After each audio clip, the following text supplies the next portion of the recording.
Hey, good morning, everybody. We'll open our meeting with a pledge of allegiance. I pledge of allegiance to the flag of the United States of America and to the republic for which it stands, one nation, under God, indivisible, with liberty and justice for all.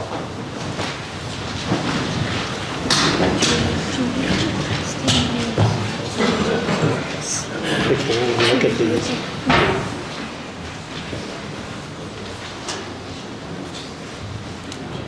Hey, good morning, everybody. First thing on our agenda is highway bids. Justin, if you'll come up, we'll open these. Tell who they're from. And if you could, you and Derek could go back, or Doug, in our office and take a look and make sure that everything's there for them to bid, the bid bonds and all. Yep. Okay. We can do that. Do you want CCMG first? We got two of those. Yes, that's CMG. I think we only have two. We're going to do community crossings first. So we only have two quotes, or two bids, I'm sorry. Should be three. Huh? Should be three. Okay, who else is there? Olco, I got O'Mara, Paul Rowe and Alco. O'Mara. Okay, maybe this one? We have a couple of Oh, yeah, those. yeah, Okay. it does. Community crossing. That's it.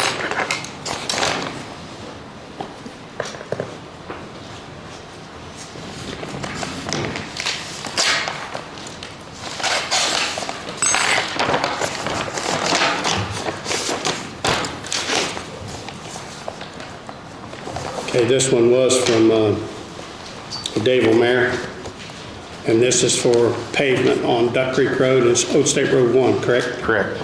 Okay. If you would take a look at the way the bids are done here, and let me know Okay.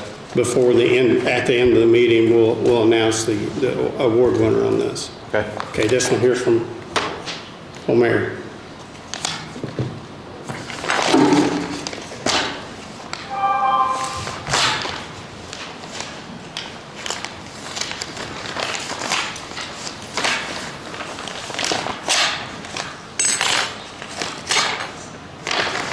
This is from Olco.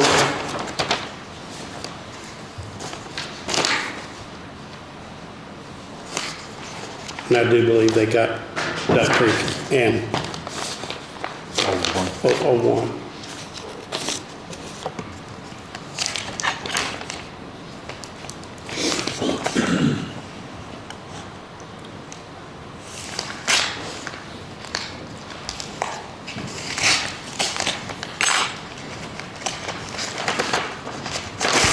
So this would be Paul Road.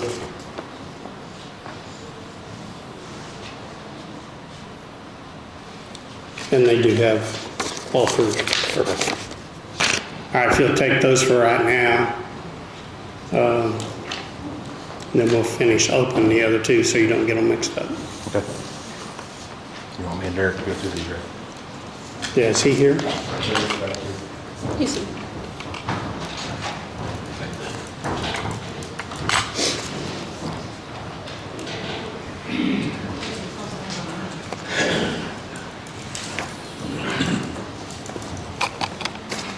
I don't even know who this is from. It just says Franklin County Highway. they just said, it says at 10:03.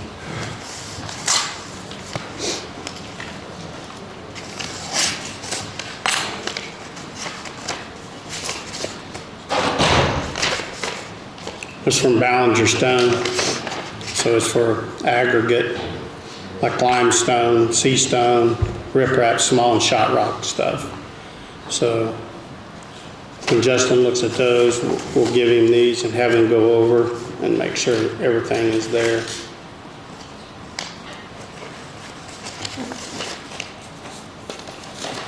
Got more sand and gravel or stone. Yep.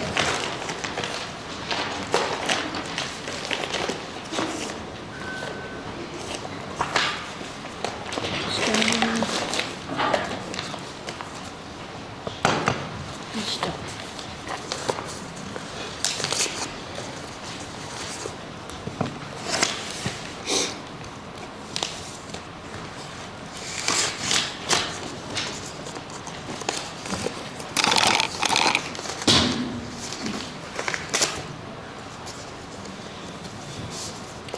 And this one is from DuPont Stone.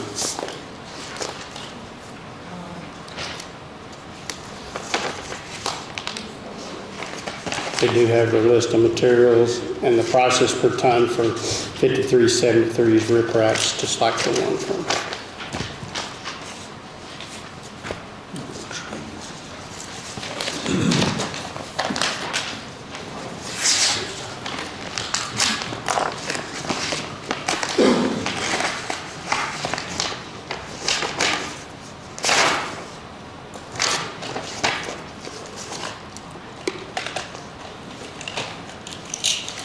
Letting sand and gravel.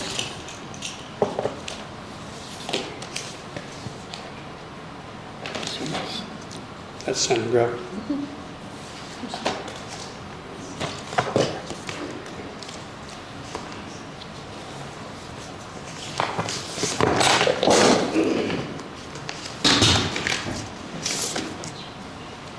This one, Harrison Sand and Gravel. It's also for stone, 8s, 9s, 53s, coarse sand and gravel.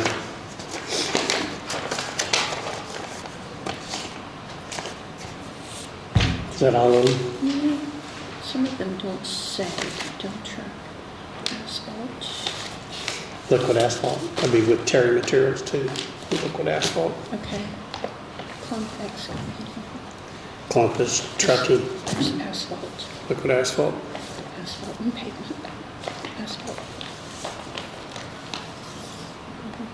Nope. Right, Okay, we'll open ones from liquid asphalt and hot mix. there's trucking. And the first one is from Paul Road.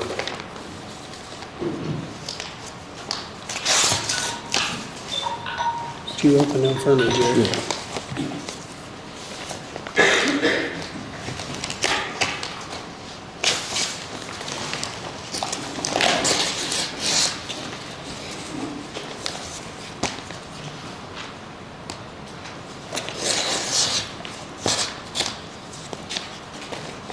This is for hot mix.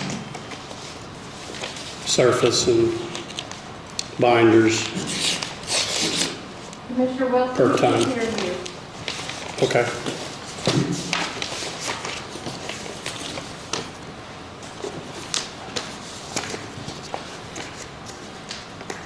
This is Hot Mix Incorporated. It's also hot mix and liquid asphalt.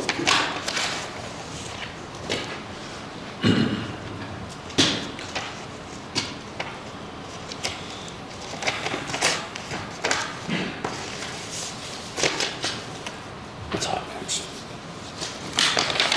This is for liquid asphalt too. It's for Terry Materials. I don't think they do hot mix, but it's liquid asphalt for chip sealing and stuff.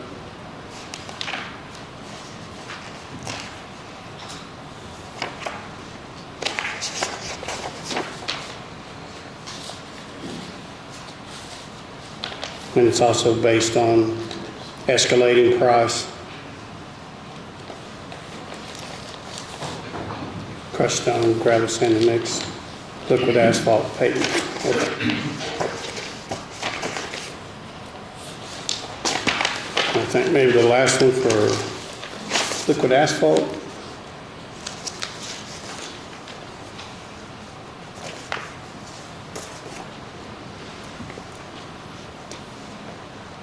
That's Asphalt Materials Incorporated out of Indianapolis.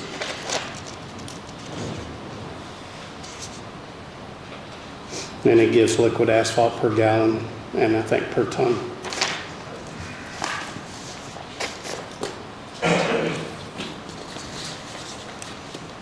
Okay. That's Rush County stone, so that would go with the sand and gravel.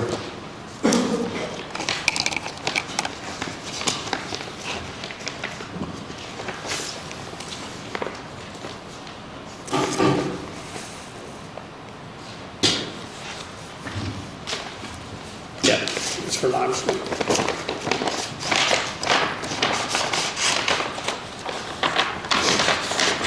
Oh, anything we do with bridges. This, I think so, maybe, that would be cool. There's E3. E3 bridge, okay. The first one on bridges, steel bridges, E&H Bridge and Grading Incorporated out of Bedford, Indiana.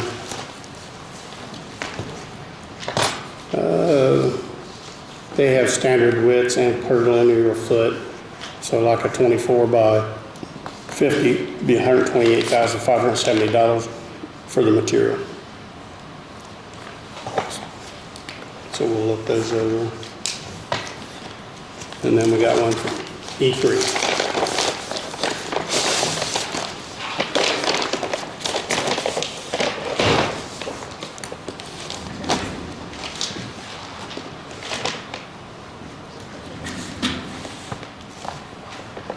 This one says, St. Regis. It's covered top.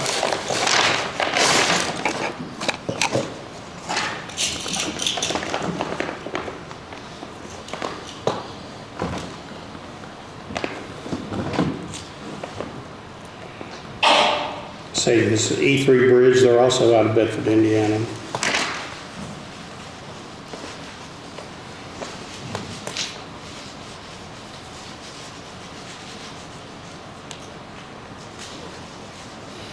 It gives a price per square foot, per linear foot. So we'll let the crew look those over.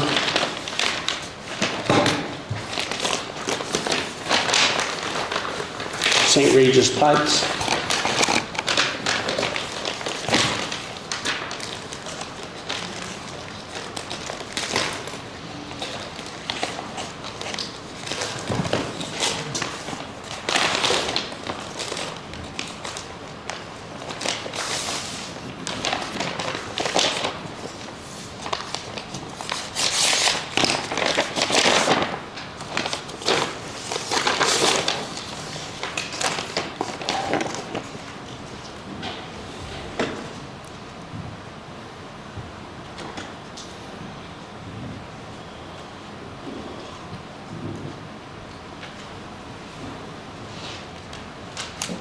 They're bidding several types of pipe, aluminum structural plates and spiral metal, aluminum, plastic.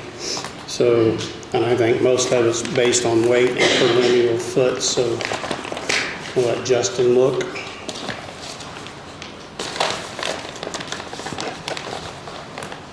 Next for I&I concrete.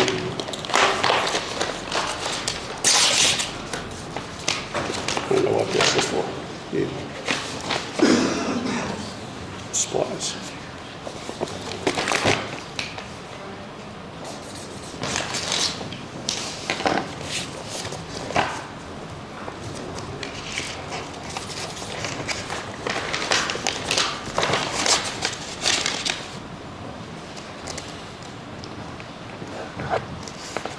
Ironized also has a bid in for gravel, sand, and concrete.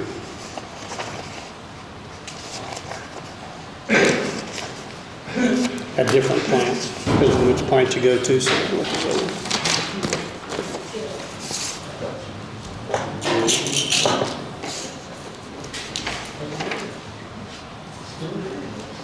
Okay, this is HEI Highway LLC. I believe this is cold mix. It is cold mix per ton. $155 a ton. I think that's all they bid. It's cold mix.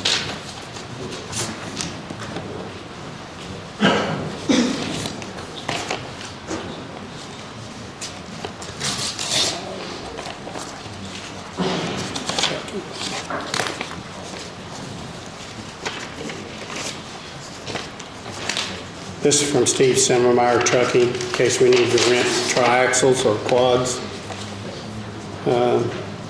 It's based on a per hour rate at $100 per hour per triaxle. That includes the driveway.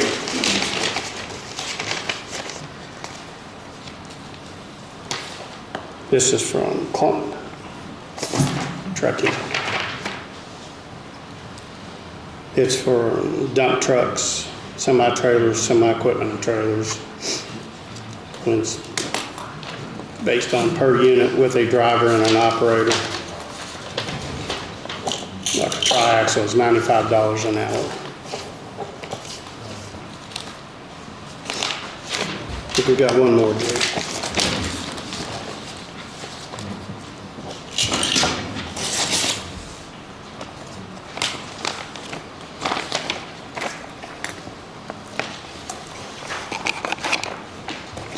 This is from Dave O'Meara too. Supplies. Yeah, for supplies.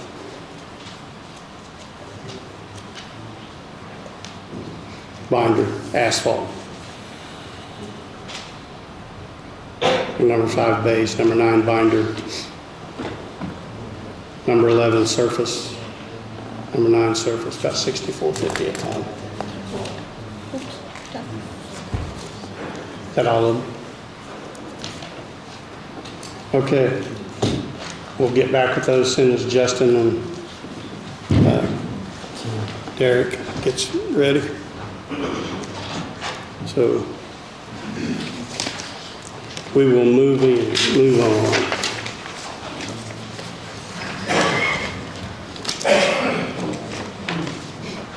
Debbie, you're here. Debbie Shotacott? I'm back here. What's that? Hey, tell us about this Eagleview.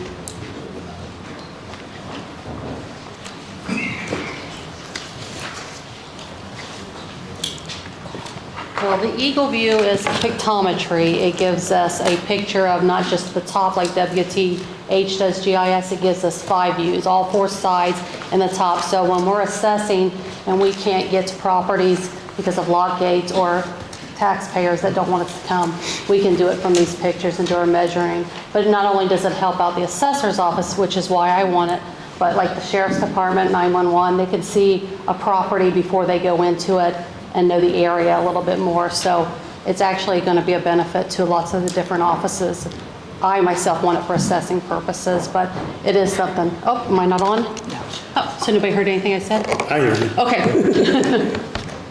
So that's what it is. It's a 3-year contract. We got to sign with them, and then we can renew it every year, but the first contract would be for 3 years. For our 3 first years. flight. 1 flight every 3 years. You can do more, it's more expensive, but this is like the standard one. Like the bigger counties do it every year or whatever, but this is a 3-year contract. So is it for $35,550 per year? Mm-hmm. $35,550 per year.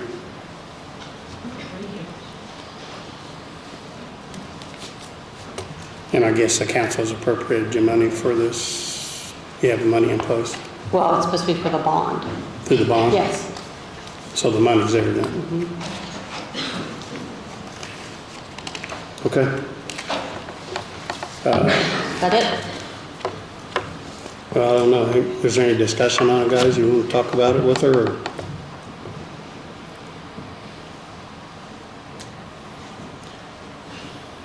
No questions? I had, just one day, you had brought this to us earlier Right. this year, and you talked about sharing With- some costs between offices. Yes. And that didn't move forward at the time, so is this bond money, is that allocated to your office or? It's the commissioners, I believe. That is commissioners? Yes. Through the bond. Right. Right.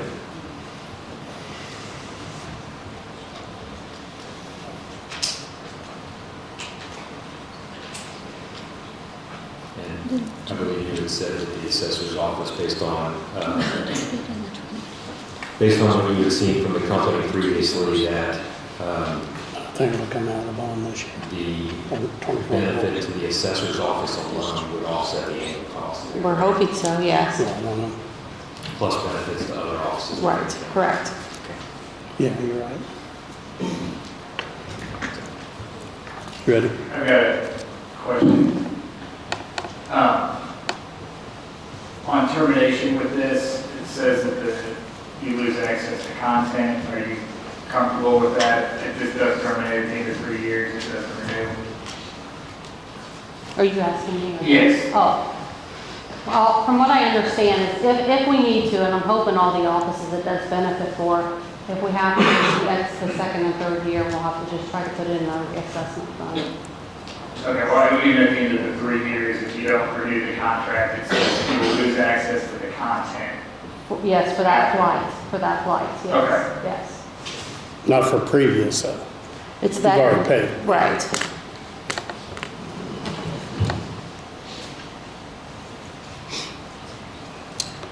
Anybody want to make a motion or one way or another?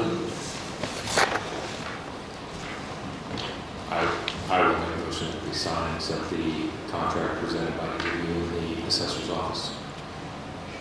John's made a motion to accept the Eagleview contract. I'll second it. Jerry has seconded. All in favor?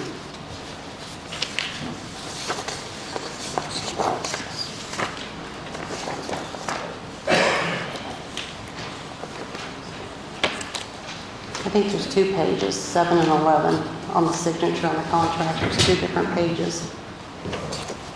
On the contract, page 7 and 11, there's 2 different spots Yeah, I that got need to be it. signed. Yeah. Will they fly? When will they fly? Well, that's it. If we sign the contract by the end of this year, we will be on the spring flight list. If not, we would have to wait till the next one. But as long as we get it signed by the end of the year, they'll put us on the spring flight. Just 2 of you can sign it, so. Oh, no, maybe it's just me. Yeah.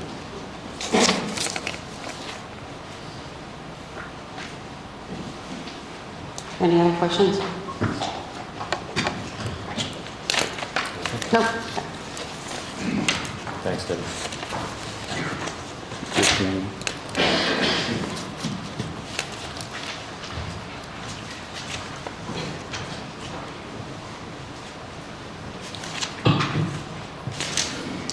Thank you.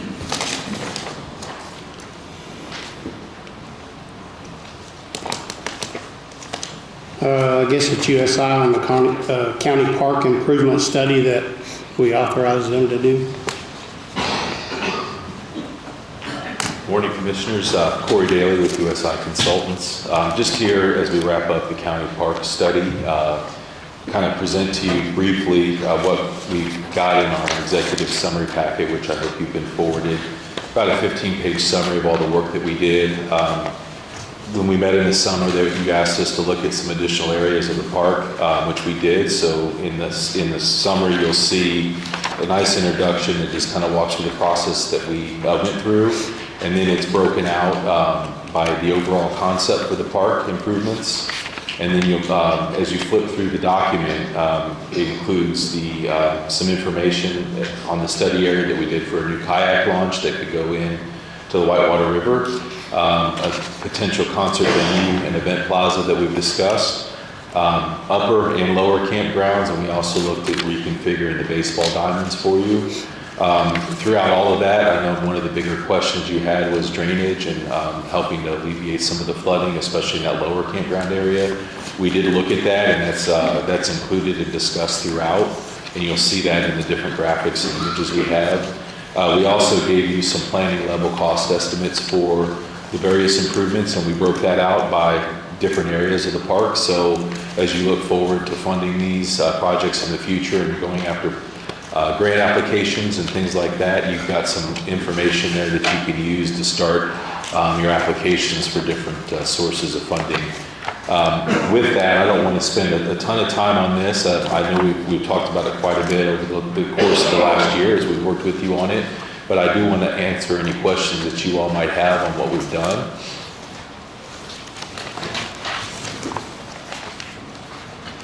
I know we've been working on this for a long time, probably close to a year. It's been close to a year, yes, sir. I thought the plan looked great. I mean, we all have visions of what we'd like to see done over there. And I hope that we can, find a way to move forward with the cost. One thing that jumped out in the Corey, and there's what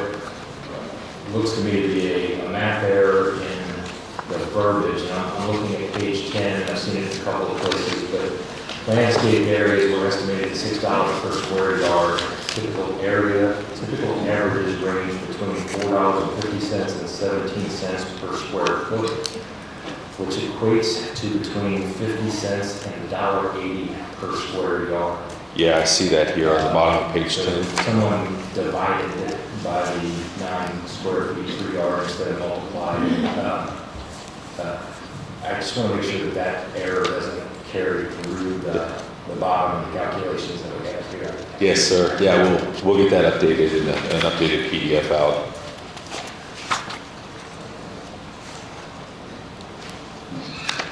On the amphitheater, is it you're just proposing, is that concrete, yes?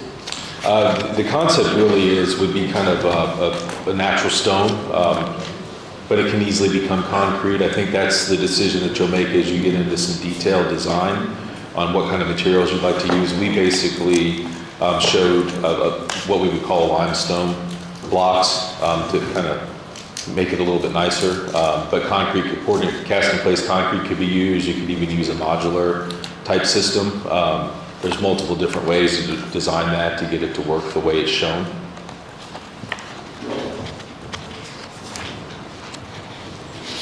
Then on relocating the baseball fields, I guess there's plenty of room there. It's tight. We were able to get 4 good-sized diamonds in, including a couple of full-size diamonds, so you could, have the higher level leagues and plus use them for softball. And then there is some space for an additional playground area, which we kind of sketched in for you, some additional pavilions and moving some of the batting cages and things and expanding that. So you could have a really nice 4-ball diamond facility up there with the space you have. It does come at the cost of a little bit of rework of the roadways and some things like that, but that Hilltops does have some space for it. Just off the top of your head, do you know how many parking spaces that is on? I should know that, and I do not. That's all right. Yeah, no, it's okay. It's at least 40 or 50, I would say.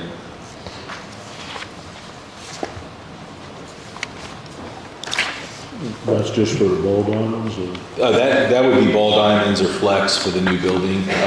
Plus, what that concept actually does is it helps to intercept some of the water that's coming down through there, and basically putting it into what we would call green infrastructure swales and redirecting it so you can catch that water, because that's one of the main water flows coming down off the bigger hill up above that actually contributes to some of the water issues down at the lower campground, so there were 2 drainage areas that came down. So that actually helps with some of your stormwater as well, the way it's designed there. And again, these are real high-level designs. You'd have to go in and do soils and all the details that you would need to figure out and size everything appropriately, but it looks like it would work at this level, so. Okay, anybody got any questions? Just in terms of project phases, Corey, if the total project costs were insurmountable for us in one phase, does the plan take into consideration which particular phases would need to be addressed first? Is it important that one area be done before another in order to make the plan work overall? We didn't look at the phasing like that. That would be based on community needs and desires. Recommendation in a plan like this is to go after some things that would increase activity and participation and generate some revenue. So, if you're going to expand a concert venue area and you're getting more people on site and you're going to have concessions to go along with it, that would be a natural. I know one of the higher priorities when we started this was the camping and getting especially the lower campground at the time, go up and running and getting the full RVs in there, because that helps with your tourism and gives people a place to camp year round. And the bigger RVs. Those would just be my recommendations, though. Those are decisions you really have to make as a community, and what, depending on the funding sources that you're going after and what they'll fund, and then what your priorities are. And get your infrastructure in, your drainage first. Yeah, stormwater will be one of those that, especially with that lower campground, you'll want to address pretty early on, just because of the seasonal flooding that can happen down there in the water. So if you're going to encourage more people to spend more time there, you definitely want to try to look at that water and see what you can do to intercept it and redirect it and handle it. Anybody else got anything for Corey?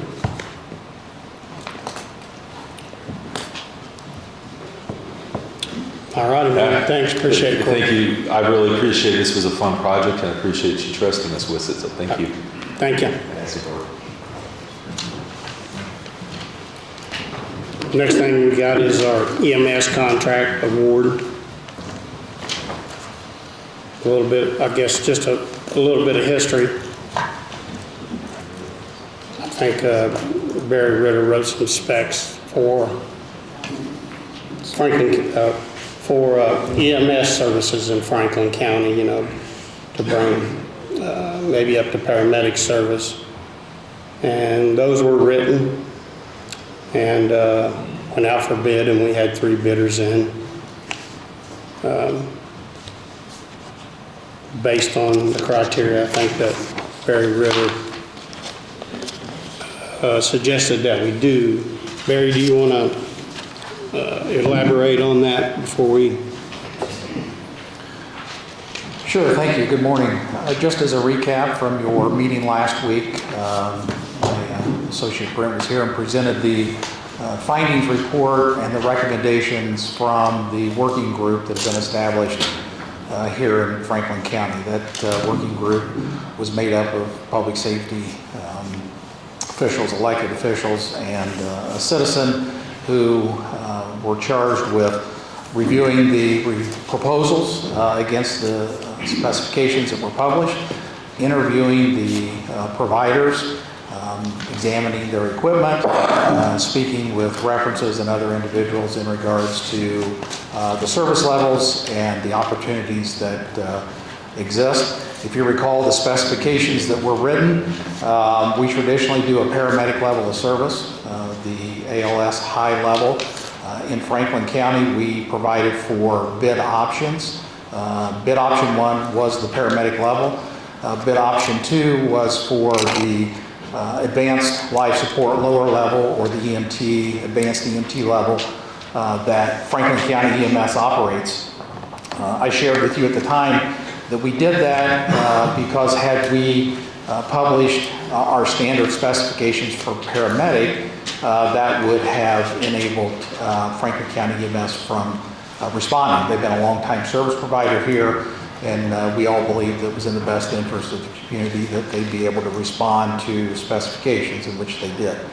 Last week, when Brent presented the report, the unanimous recommendation from that working group was that you move forward with contracting with the Letts Volunteer Fire Department EMS for ambulance service. At that time, you took it under advisement. I know each of you have received multiple phone calls and emails, such as I have. I've been responsive to you individually and to those citizens and the media that has responded. The one request that was made was for the specifications to be released, or the proposals. They will be available for review and inspection in the Commissioner's office should you award a contract today for anyone that wants to look at them. Each provider has released those. There's nothing proprietary or confidential in their proposals that would require a redaction. So with that, you've had this under advisement for a week. We're here to try and answer any questions that you may have, and then should you award this project, we've just asked that you authorize us to move forward with whomever that vendor is for contracting. And we'll work with your county attorney to start contract negotiations with that vendor. Okay. Barry, the comment was that Ritter Services is put together the RFP request, but just to clarify, correct me if I'm wrong, Ritter put together the contract or the RFP in conjunction with work with Franklin County EMS. Did you work County EMS on our needs and got input from them as to what the needs of this community were. Is that correct? Yeah, there was an accumulation of data that we used. One was the emergency calls for service out of the CAD system at the PSAP. How many times is 911 called for an ambulance in Franklin County? That was the one piece of data that we had from the CAD. What we did not have was how many of those calls resulted in a patient transport. Where did they go? How many of those were duplicate calls? We did get preliminary information from Franklin County EMS on what they thought could be utilized to cover the county, being the number of ambulances and a chase truck. We relied on that information because they've been here doing the work and had the information available.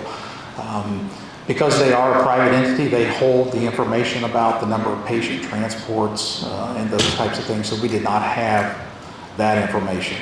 Based on square miles, we know Franklin County is very rural. We know that transport or response times will vary based on road conditions, traffic, time of year, but we also believe that the provider would have the professional expertise in their individual systems to determine throughout the course of the contract, are 2 ambulances really enough with an additional chase truck? Having them housed in Brookville, is that sufficient? What do we see when we look at response times? Should we move that truck to another area in the county?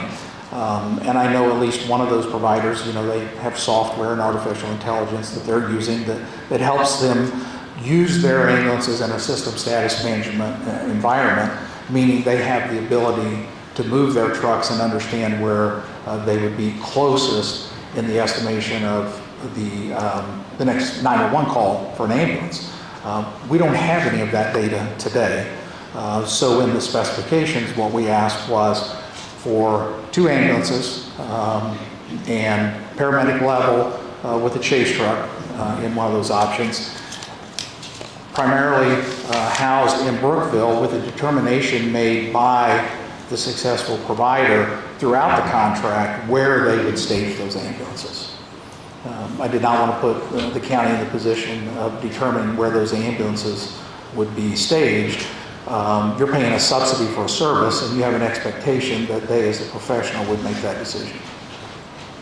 As far as the number of transports being proprietary information of the current provider, and you did ask for that, but it was their option to hang on to that information, is that correct? They were not going to share that information, and my response to them is that's their information. They have the right to do that, and I respected that. Okay. And the input at the time was for that our county needed 2 trucks to service the county. Was the need that you were to move forward with, or their recommendation that we should move forward with as well, is that correct? Well, when you take assumptions that out of approximately 1,600 911 calls in a calendar year, that's about 4.3 calls a day on average.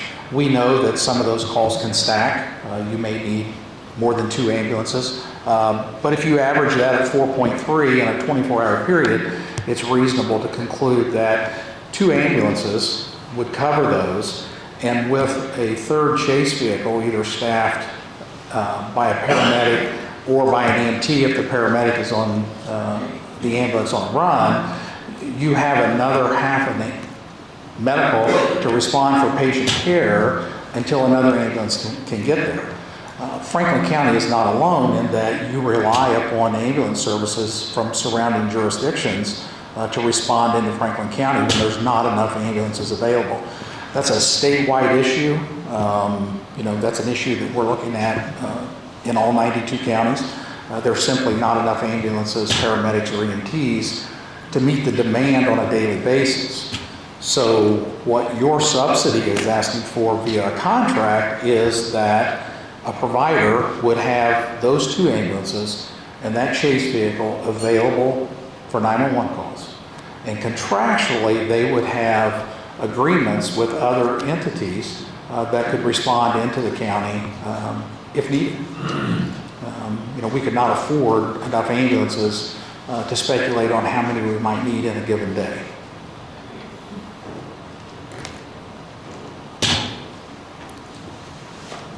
Yep, I agree. I know Bill has asked me he wants to clarify some stuff for Franklin County EMS, and I asked him if he would be the spokesman for Franklin County EMS and to say something, if Bill still wants to talk about that. Mr. Chairman, Now's the time I would to have clarify. a point of clarification. In last week's meeting, it was noted that the numbers that were in our report were wrong. I shared with you virtually those numbers were not wrong. Bill and I have corresponded this week.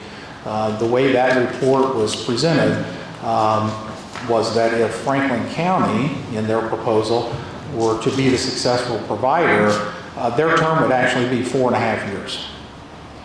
Because the first 6 months is under the existing contract. I started the new one July 1 of this year, running for a 4-year period, which takes in the first 6 months of 2028. So the assumption would be that upon contracting, those numbers would be adjusted if they happen to be the vendor. I also know the other two providers are here with a representative if commissioners wish to ask a question of either Let's or of Heartland. Bill? Barry, you're welcome to stand there whenever it's going to question the number you got, okay? So, A point of clarification on the numbers is that we are not in negotiations in a competitive process, so this does not provide any of the three providers the opportunity to adjust their bid numbers in their proposal for consideration in the award of a contract.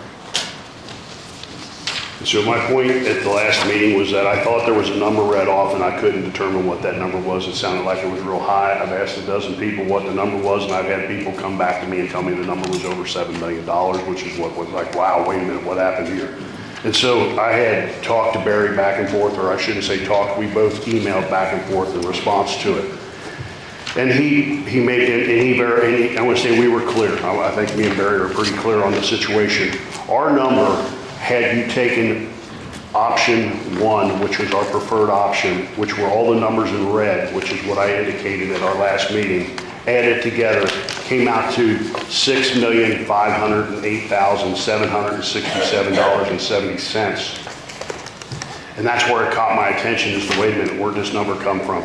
And then per my conversations or my emails back and forth with Barry, he indicated that you did not hear the dollar amount written in your email of $6,500,000 option 1 in red because of the manner in which your proposal was submitted. On page 11 of the proposal, it reads, "Our intent is to work on our current 2024 contract until we are able to implement the new paid staffing program guaranteeing implication prior to July 1st, 2024. The cost to the county for 6 months totals $349,998. That's not in our, that number is not anywhere in our proposal. They've done the math correctly. They've said that you have a 24 contract for $700,000, and we're gonna prorate it. We're gonna take $350,000 off if you don't start for 6 months. So the first 6 months of 2024, you'll pay us $58,333 a month until we put the plan in play. And we assumed, we went to the worst case scenario and said it took us 6 months, which is the number we both had via the email. But I didn't do that math. They did that math. Somebody else did that math. It's not in my equation or on page 11 or page 12 or anything, which is correct. I have no problem with it. But they took that number of 349,000 and added it to my 6.5 and came up with a number of 6.85876,570.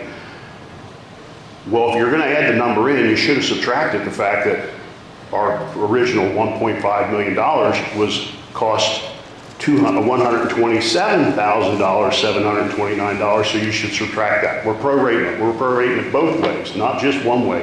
But he explained to me that he was looking at it as being a 4.5 year instead of a 4 year. We weren't on that page, and he explained it to me. I'm completely content with that situation. He then said that if you add the amount to your $6,500, $8,000, add the $350,000 to the 6.5, you're going to come up, it totals $6,800,000 $858,765.70, which is the figure read by Brent in your report. I don't know if Brent read that number or not. I've listened to the minutes I've listened to a recording, I've talked to the media, I've got 3 sources. The 3 sources told me the number that Brent read was $7,913,679. That's what caught my attention. And I just want to clarify that our number for the physical 4 years with no prorating or anything involved would have been $6,508,767.70. That number would come down. In the event that we did not start this project until July 1st of 2024, which gave us time to get all our people hired on, which we believe can be done in 90 days. No one else can start this for 90 days because of our existing contract.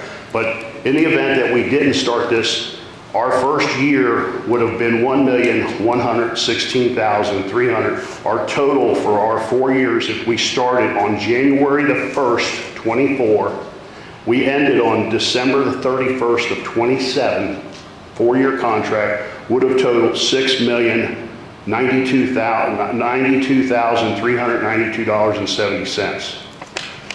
So I just wanted to clarify that, because the number that was read, and I don't know this, I just know from 3 sources, because your minutes have never been released or put into play, but that number, so I just wanted to clarify that number with the board so that they knew. And Barry, you're welcome. I think we both agree. It was just he came in a different direction than I did. I didn't hear this number of $6 million read off. Point of clarification, in the report that the commissioners have from the working group's recommendations, that is, the 3 of you have that, no one else does. The 7.9 that was read is for option 2 in Franklin County's EMS proposal, that the resources available, full-time versus volunteer, and I don't have the proposal with me, so I can't read that verbatim. That is the price. So if you look in the recommendation, Bill's right, option 1 was the 6.092. Their option 2, with their quoted prices in their proposal, was the 7.9, using Bill's methodology where the first 6 months of 24 does not equate into the contract, that both would be average. It drops that 7.9 to about 7.4 if you went to strictly a 4-year. So the numbers were correct either way, Bill's calculations or ours, depending on if it was looked at as a 4-year contract or it was a total of 4.5, because of the existing contract. It could be 6 months, it could be 4 months, it could be 9 months, depending on the point in which they would to be ready to engage in the new contract. We did commit to 6. Okay. Correct. We did commit to 6. So with that being said, I just wanted to clarify that our number, if we got this deal done, would be $6,092,000, because we're going with the red numbers only. The difference between our red numbers and our black numbers, which was our option 2. So in the contract, which you guys have, I gave you a copy of page 11 and 12, and it's like a proposal, I guess I should say.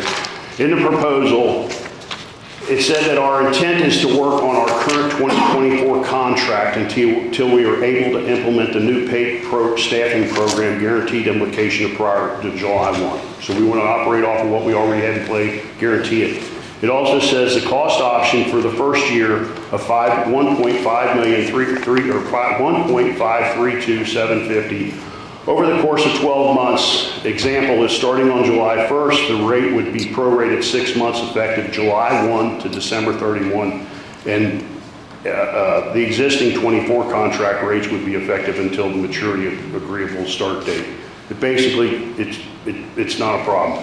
I just want to make sure you guys understand what we're trying to provide you with. The request for proposal asks for 2 trucks that could respond within 2 minutes. We, with our experience in this business, doing it for 50-plus years, do not believe that that is exactly what we need, okay? But that's what the spec was that was given to us in the proposal, and that's what you guys agreed to, because Barry's team put that together, you guys authorized it to be sent out. So our point was, we can get you one truck that will respond within 2 minutes, because it's sitting on station and people are there. We could get you a second truck. It's going to come at a pretty big expense. Those are those black numbers. I'm not doing it. Take them out of the picture. The second truck that we are guaranteeing you may or may not meet the 2-minute requirement. That's our point, because we're going to use our hybrid system that consists of both paid and volunteers. You've got 2 trucks guaranteed. One will roll in 2 minutes, one may not. The reason we did that is because we want to continue to keep our volunteer operation in play, which is EMS 1, 2, and 3. In order for us to keep everybody on board, we could at one point have a truck that's sitting, our truck is indicated in this proposal, will be sitting in Brookville. We could have a second truck sitting in Brookville. We could have our second truck sitting in Drewsburg. We could have our second truck sitting in Laurel. They may or may not be on station. That's why we couldn't meet that 2-minute requirement. But we also believe that we could have all of them there. We could have that truck that's going to respond in 2 minutes sitting in Brookville. We could have a second truck sitting next to it with people who are at home cutting their grass that are ready to respond.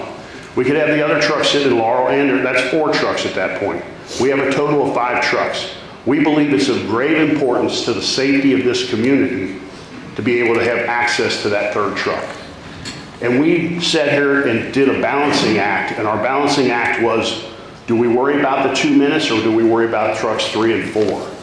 And the 2-minute runtime, I've tried to come up with this number. We believe that our average right now is less than 4 minutes, but it's skewed because we've got a couple of trucks that are on station. Well, they drive that number down. So for me to tell you that I can tell you my average is less than 4 minutes, I could, and on paper I've got it, but it's not a good number. It's not fair. It's not fair to everybody involved. So I will try to come up, I could come up with that number, I'm sure, by isolating some of these things. But the last piece of information I want to go over with you guys was my explanation as to why I believe that 3 trucks are of great importance. You're correct in Barry mentioning to you guys about prioritary information. I'm going to give you information that is not prioritary. It's information you could get from dispatch if you wanted it. You can go to dispatch and they will, I believe, and John's here, I think, but you can go to dispatch and they'll tell you how many times the truck left yesterday. Tell you what time it left yesterday, probably tell you what time it got back yesterday. So I'm going to tell you guys that from December the 3rd, from December the 3rd to December the 15th, 13 days. In those 13 days, 11 times during those 13 days, you had 2 trucks out on a run. If I'm an operation that's giving you 2 trucks for every 2 minutes and my 3rd truck is sitting at a hospital in Batesville, I believe this community is in trouble. My 3rd truck is either at my fingertips, a phone call away, and so is my 4th and 5th truck for that matter. We think that's of greater value than worrying about that 2 minutes. Of those 13 days, 11 times 2 trucks are out. 2 more times, so we're going to run that from 11 to 13. So 13 times in 13 days, because the last 2 times you had 3 trucks out. While we were sitting here last week on the 12/13, EMS 2 was toned out at 9:16, and while we were sitting here, 2 people jumped up and took off. That was EMS 1 toned out at 10:39. On 12/8 of this month, EMS 3 was toned out at 5:53. EMS 2 was toned out at 6:02. EMS 3, they came back. EMS 3 was toned out again at 9:09. EMS 2 was toned out at 9:28. They came back. EMS 1 was toned out at 15:59, and EMS 2 was toned out at 16:43. That's 3 times in one day you had 2 trucks out. If we were depending on 2 trucks and 2 trucks alone, we'd have been in trouble. On 12/4 EMS 2 was toned out at 9:40 to Pea Ridge Road. EMS 1 was toned out at 9:42 to Brookville Healthcare. And EMS 3 was toned out to Baltimore Street in Laurel. Kind of lucky because that unit happened to be sitting in Laurel and it went to Laurel. We've had instances where Laurel had to run to New Trent. We had that happen in the last 2 weeks. So the timing, well, maybe I should say it wasn't fortunate. But those times as to when that truck went out at 9:40, it was back on station at 12:09. It was gone for 2 hours and 29 minutes. During that 2 hours and 29 minutes, if I had 2 trucks, I could be in trouble. Because the time it takes us, we're not running down the street and dropping somebody off and coming back. It's a pretty good hike from here to any hospital around. So we're gone for quite a while. The second truck that I mentioned that went to healthcare was gone for 2 hours and 15 minutes, and the truck in Laurel was gone for 1 hour and 24 minutes. The other time that we had 3 runs out at the same time, I'm not going to read it to you, but EMS 3 went to Andersonville, which was good because they're sitting in Andersonville, happens to be sitting in their backyard. And so their times were outstanding. But they were out at 20:55, they were back on station at 2300. They were gone for 2 hours and 5 minutes. My whole point to you guys is that this hybrid system that we're offering you, that gives you the volunteers along with the paid personnel and does exactly what you asked us to do, guarantee you 2 trucks. We have the potential of not only guaranteeing you 2 trucks, but giving you 3, 4, and 5.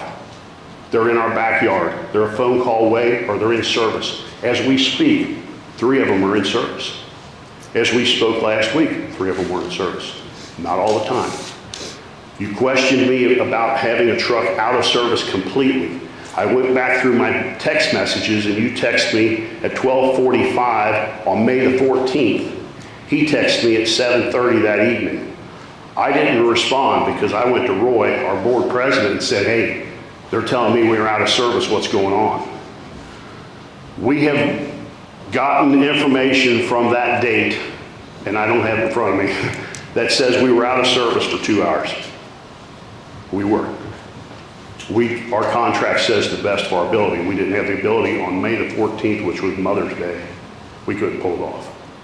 But as soon as it was brought to our attention, actually, I shouldn't say soon as it was brought to our attention because it was fixed before you sent me the text message at 12:45. It was out earlier in the day for 2 hours. And that is not part of our problem with 2024 because in 2024 we told you 2 trucks, guaranteed. Our point is, for our price and for our dollar figure and our ability to give you trucks 3, 4, and 5, we think has value. And that is not priority information. I just want to let you know that we get this stuff, we didn't get this stuff from dispatch. We get this stuff out of our own system that Barry told us we could do that we didn't know we could. And then at the same time, but I just want to make sure you guys know that we ain't trying to keep anything from you necessarily that you couldn't find on your own. I do know that we do know the average cost of a run. We do know of the 1,600 runs that he talked about, how many of them are actually transported and how many of them aren't. We're transporting anywhere from 95 to 115 people in a month. So with 2 people, 2 trucks only, and you're trying to pull that off, we think it's, and we also believe that with a county as wide as this one happens to be, that it also puts a lot of people in jeopardy. And our ability to be able to put people in 3 different locations. This report goes back 180 days. I didn't tell you that. 180 days, and if I get my number.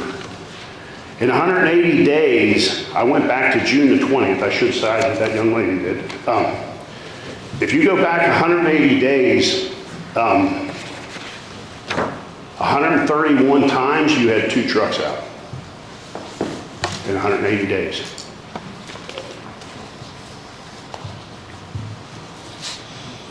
That's in service, Bill, not out of service. That's correct. So we understand. and the rescue truck. So I'll answer any questions, if you guys want to throw questions out your way. We have a chase vehicle that will be equipped with paramedics. If we want paramedics, that's what we've all asked for. We're gonna get you some paramedics. That was our intentions. It's in our piece of paper. We have ALS as we speak. If we can pick up one paramedic tomorrow, we'll take them. We have to have waivers in place to be able to pull all that off. Those waivers were in place 3 years ago, but we could not come up with the money to put the program in play. Those options are in play as we speak.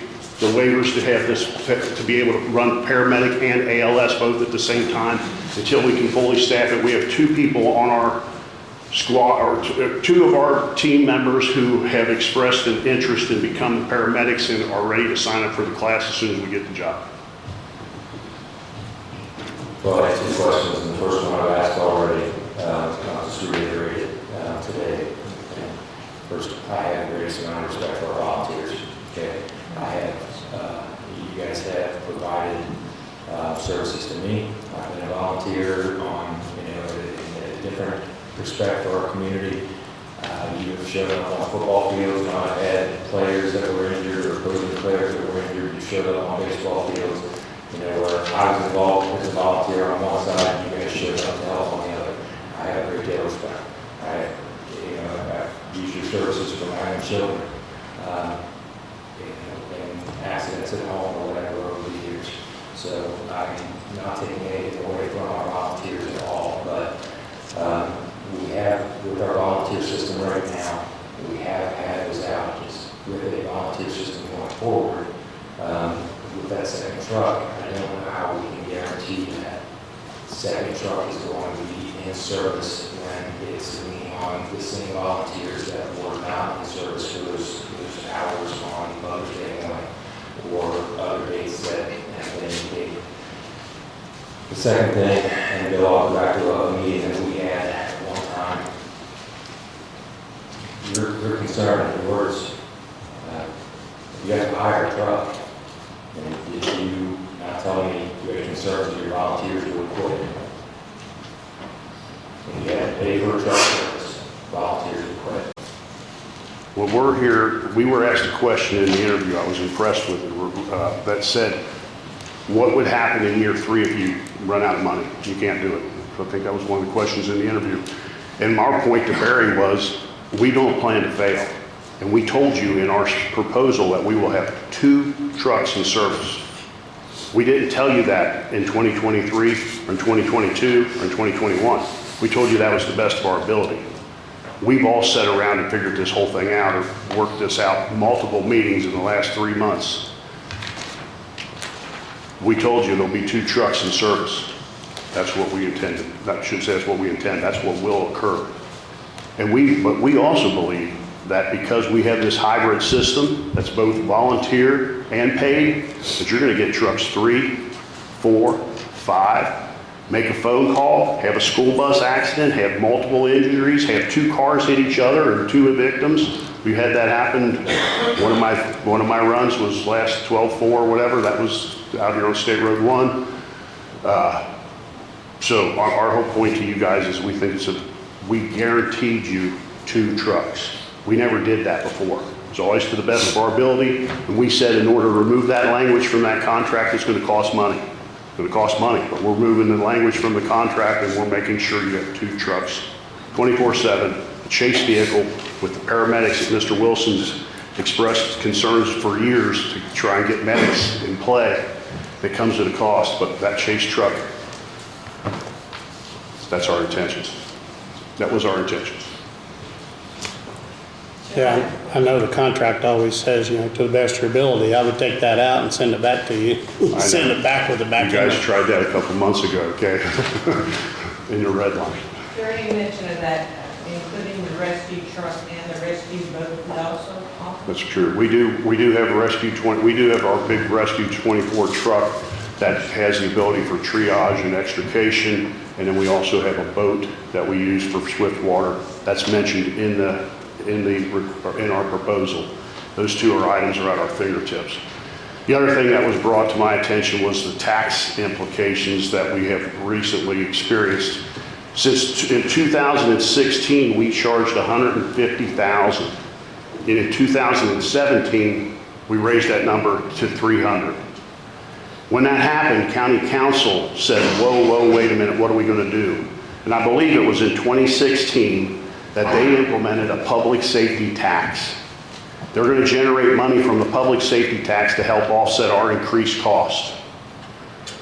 In 2023, this year, that public safety tax generated $1.7 million. And now, recently, council has decided to implement another tax that's going to involve, that's specific to EMS. And that tax, I've been told, will generate 1.3. So you got 1.3, 1.7, you got $3 million now for the purpose of public safety. And I believe in order to keep these people safe in '24, you've got to use our proposal. Otherwise, you're going to have trucks completely going out of service. We're going to be paying an additional tax to a business operation that's in Decatur County instead of Franklin County. So we're going to send the money someplace else. We're going to tax the people, send the money someplace else, and have worse service than we did today. And that's just my opinion. So do they count the advanced people as one of the paid vehicles? Yes.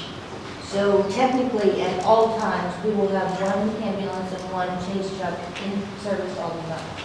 Well, we will have 2 trucks available, one within 2 minutes, one may or may not, and a chase truck.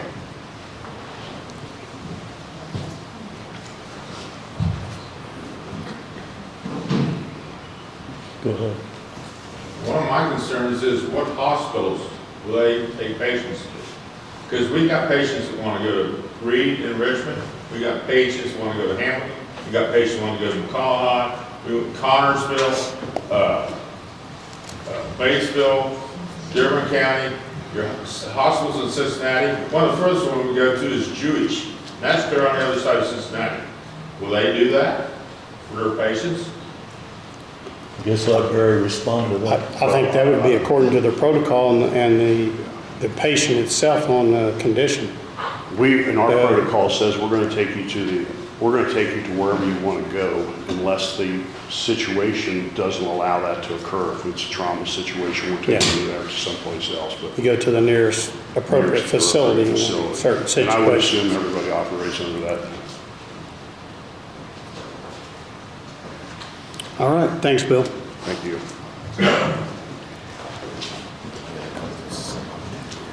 Huh. Yeah, real quick, if they want to say something, is anybody here from Let's? Did you want to say something? I just, real quick.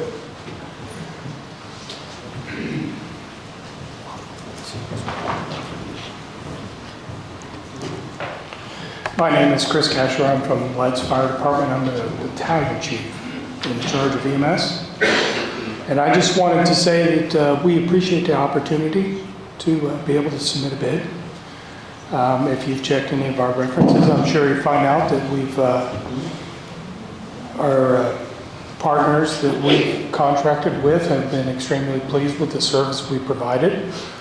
We will embed ourselves in the community. Obviously, we talked about truck placement. I've heard a lot about that this morning. We'll work that out and see where best placement would be within the county. We've been looking at several different options. We've had people offering some stuff to us. So we'll kind of see how things go, determine where the best placement might be. We do have call-in people that we often call in people for additional support where we're contracted. As he was saying, as Bill was saying, sometimes you need some extra trucks, you need some extra resources. We've been able to come up with those resources at those times quite frequently. So, and we also rely on partners we have good relationship in the surrounding county. You know, at Let's, we go to Bartholomew County and we take runs when their trucks are busy. We go to Jennings County and take runs when their trucks are busy. And we take runs at Decatur County when their trucks are busy. So I'm sure we'll have to work out some situations and figure out where placement might be best, where we might need to put a backup truck to keep it available. With our staffing model, having 2 EMTs on each ambulance, one of the benefits would be that if a paramedic got put on an ambulance, then we could take that EMT, they would still be able to respond in the chase truck or respond to where there's a backup ambulance and maybe put that truck in service. So just some thoughts. I mean, we haven't been serving here for 50 years. We'd have to find that ideal location, and we're open to figure out where that is. So I believe that Chief Morrow had said that we were going to start out in Brookville, and then we're going to investigate and see where the prime locations would be for stationing ambulances. So would you be able to, or would you respond, like, if the fire department asked you to accompany them to a major house fire, would that be a charge? Would you charge for that? Well, of course not. We don't charge for that now. I'm sorry? We don't charge for that now. Yeah, okay.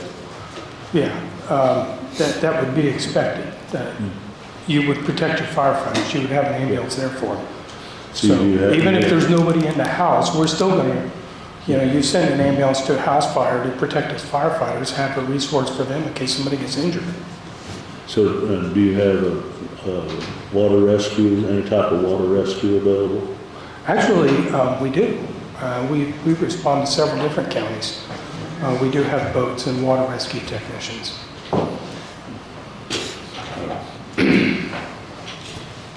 One of the concerns I saw from the county, and reading through different comments and questions that people had, was the charges that Les has and the vehicle charges that they have. Someone commented about not having an ambulance at Friday Night Football, and that's at the county fair. And it was my understanding, correct me if I'm wrong, that when you've got 2 trucks sitting there down, one of them could be stationed or would be stationed at a Friday Night Football game or at the fair at no additional cost to the county. Obviously, if they were calling a run, they would dispatch from that place, but they would be able to sit there, and it was only private for-profit events that there would be an additional charge for an ambulance to be present. Is that correct? I was here when Chief Morrow clarified this at the last meeting, and he did, where the sticky point got started was profit organizations that are coming in to schedule an event where they're going to make money off of that event, and they wanted a paramedic there, they would charge. But community events, Let's doesn't charge for that. We never have.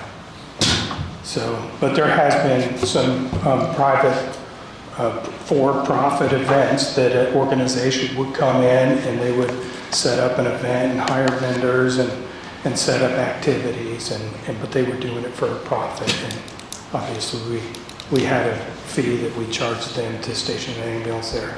But we send trucks to our football games all the time. We send them to cross-country meets. We send them, that's kind of expected. If you're going to be a part of the community, you need to be a part of the community.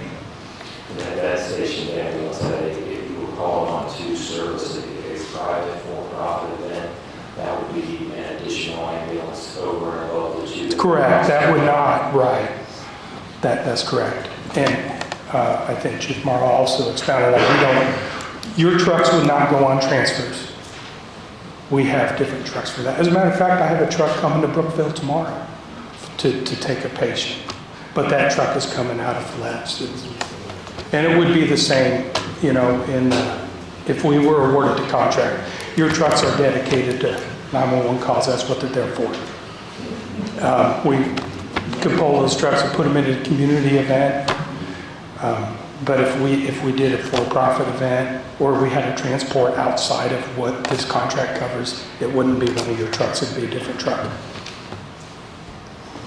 I just have one question, Chris. Years 2, 3, and 4 are all the same amount of money. Do you not expect inflation to go up, or wages, or is it, why is it the same every year, 1.46?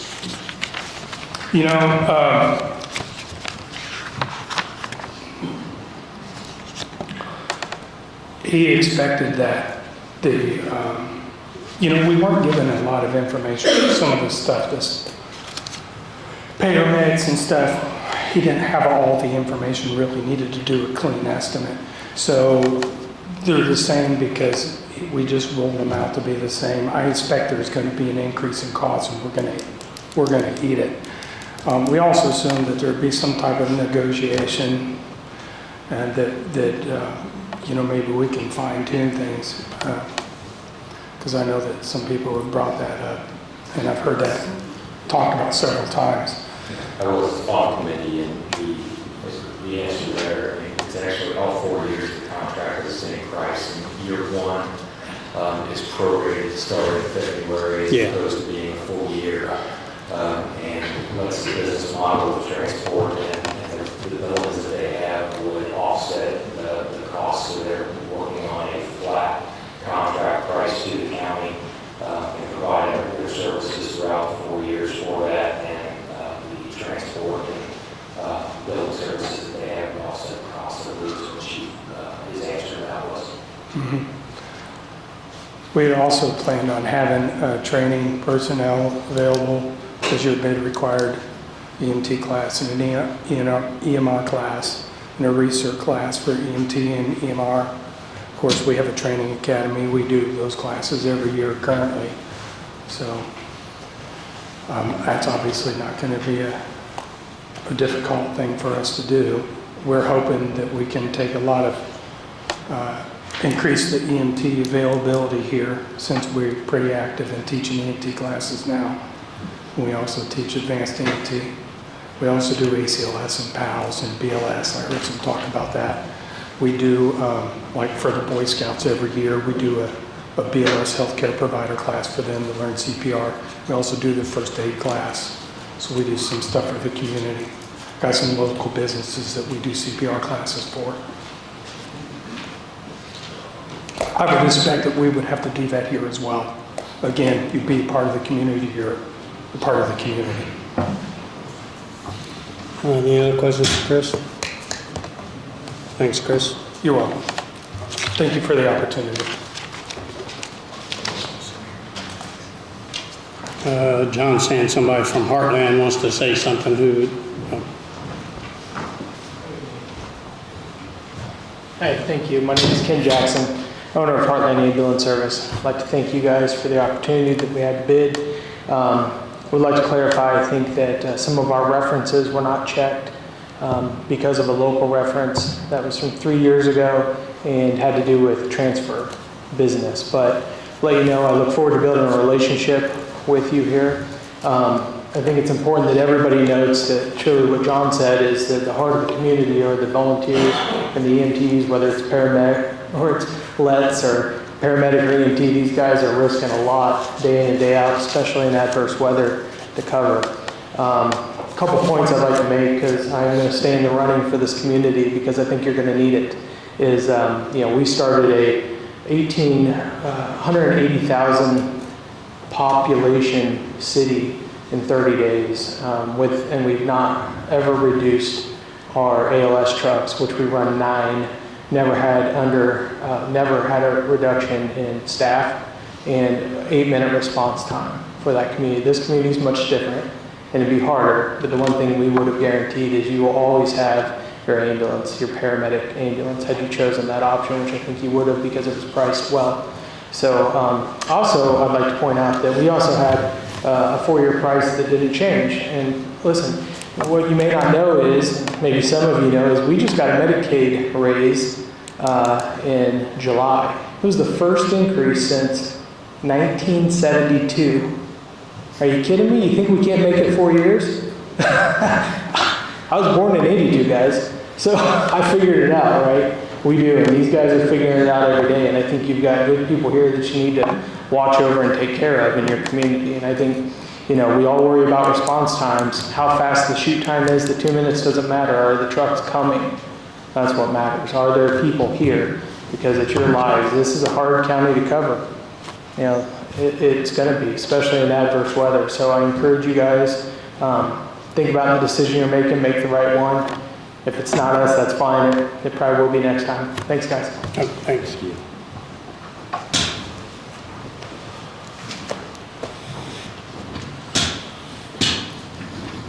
What do you want next, Barry?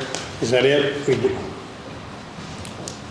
I think that's it unless commissioners have any other specific questions. The second phase of our contract with the county is that upon selection of a vendor, whomever that may be, we'll begin negotiating the elements of the contract in partnership with your county attorney. The new contract will look totally different than any contract you've had for EMS service in the past because of the requirements in patient care and those types of things that we will build into the contract and then conduct quality assurance throughout the life of the contract, ensuring that the provider is, one, delivering patient care as contracted with the county, all of the training elements, anything that is contracted by the county, you're getting what you paid for, and that the subsidy that is negotiated will be different than, or could be different than what's in the proposal, depending upon the level of service, level of certification, start dates, and we'll have to work with your attorney through those. So I think that's all I have. Did you guys want to take a vote on this today or award a contract, or do you need more time, or? If you have any comments, currently with the current county's been served for many years by citizen volunteers to provide basic ambulance service to our community. Very grateful for Franklin County, the employees and volunteers they have. Beginning of the RFP project, we established a working group made up of Franklin County public safety officials, elected officials, and citizens. We asked the group to represent us, work with Ritter Services, and provide a recommendation on who to contract for EMS service in Franklin County. Working group completed their due diligence last week. The consultants presented their recommendation to us. I've gotten phone calls, emails over the past week expressing opinions of citizens as to what the commissioners should or should do. Now, we've got responsibility of making a tough decision and moving forward with this. I would make a motion based on proposals and working group's recommendation, community input. My experience is that I make a motion to contract with EMS based or subject to the approved contract negotiations. Yeah, it is, in 27 years sitting here, I think this is probably the hardest thing that's ever come across my desk because I am passionate about Franklin County EMS, run for them as a volunteer. I know a lot of people on Franklin County EMS are my friends and have great respect for them. Cheryl Rader I've known since the 80s. I mean, she's very professional, played softball together for many years. But I do know that we got to do, I think, what's best and what we can afford for Franklin County too. So this is something that we didn't take lightly, no matter what. We really admire volunteers, but we also have to balance the cost to the taxpayer. So with that, I guess I second John's motion. But I'd like to see a one-year contract myself, and pending the second year, if whoever gets awarded it. So John has made the motion, Jerry seconded it.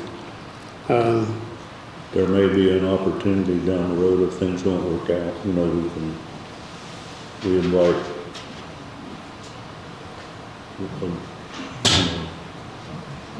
if I'm supposed to say this, but we would like vendors to come back and if in the event we have a disillusion with the contract we have. Yeah, if Let's didn't meet the requirements, I'm sure that they would get ousted pretty quick, so. But I'm still gonna vote that we don't accept any contract at this time, but the motion carries 2-1. Let's will be your next EMS ambulance service in Franklin County. Barry, can you start those negotiations? Yes, sir.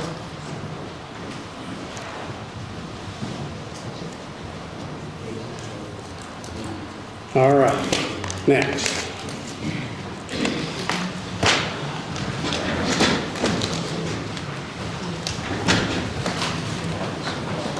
Chris, are you leaving? Did you already leave? No. Are you in a hurry?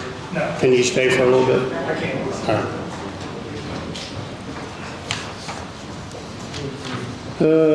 Stormwater review, real quick. I mean, we've kicked this can down the road for 2 frickin' years now, so we need to get something done with this stormwater.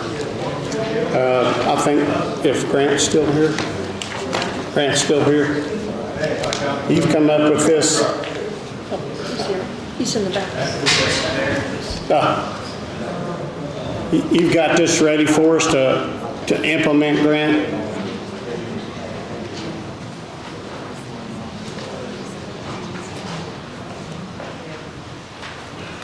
It looks like there were some questions. Yeah, he eliminated all of them. Anything that's in the green, he took out. Okay, so I sent a revision around. I was a little fuzzy on exactly what was needed after the last meeting, but I talked to Tom more, and I think, to me, this is the best starting point right now, where basically the quote-unquote green stuff that was optional, in large part, I just took that out, because if it was in there, it was a best practice, but it was in there, you were gonna have to enforce it, and I don't know if you're gonna have the mechanism to start doing that right away. If it turns out to be something you want to do going forward, you can certainly go back and add that. I mean, those code sections are still there. You can just add them back in. There is one part that I wanted to talk to Rob about, and I sent this out, I think, yesterday, the revision, and I had time to talk to Rob on the SWPPP, how much the county needs to be involved in that. I mean, my personal preference would be that most of that falls back to IDEM as much as possible, so that's less burden on the county, and the county's getting less into that, but I think the IDEM is wanting to work. I think that part of that is supposed to fall locally now, and I wanted to talk to Rob about that one. It's highlighted in yellow now. And the last part, if you're okay with what else is in there, there is a very large technical spec that needs revised to match what's left in there. Basically, it's a 170-page technical spec, and it also has the quote-unquote green sections that would need to go through and be pulled out of the tech spec, and that can be used to finalize it if you're okay with the format of this, and contingent upon that the SWIP question. Yeah, most of that stuff highlighted in the green. I think we just, if we need it at a later date, we'll do it. If not, we're not, but Okay. yeah, I like the format. Okay. I mean, it's shortened it down quite a bit. Hopefully it's relatively simple. The enforcement mechanism was to bring drafts into the APC with enough copies or an electronic copy for everybody that needed to review it. Go to the surveyor, go to you folks for review.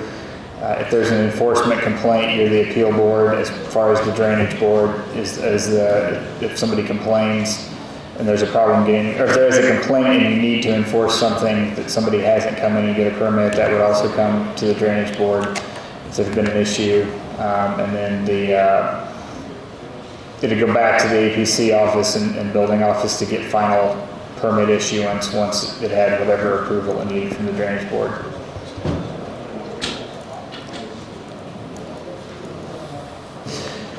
I'm ready.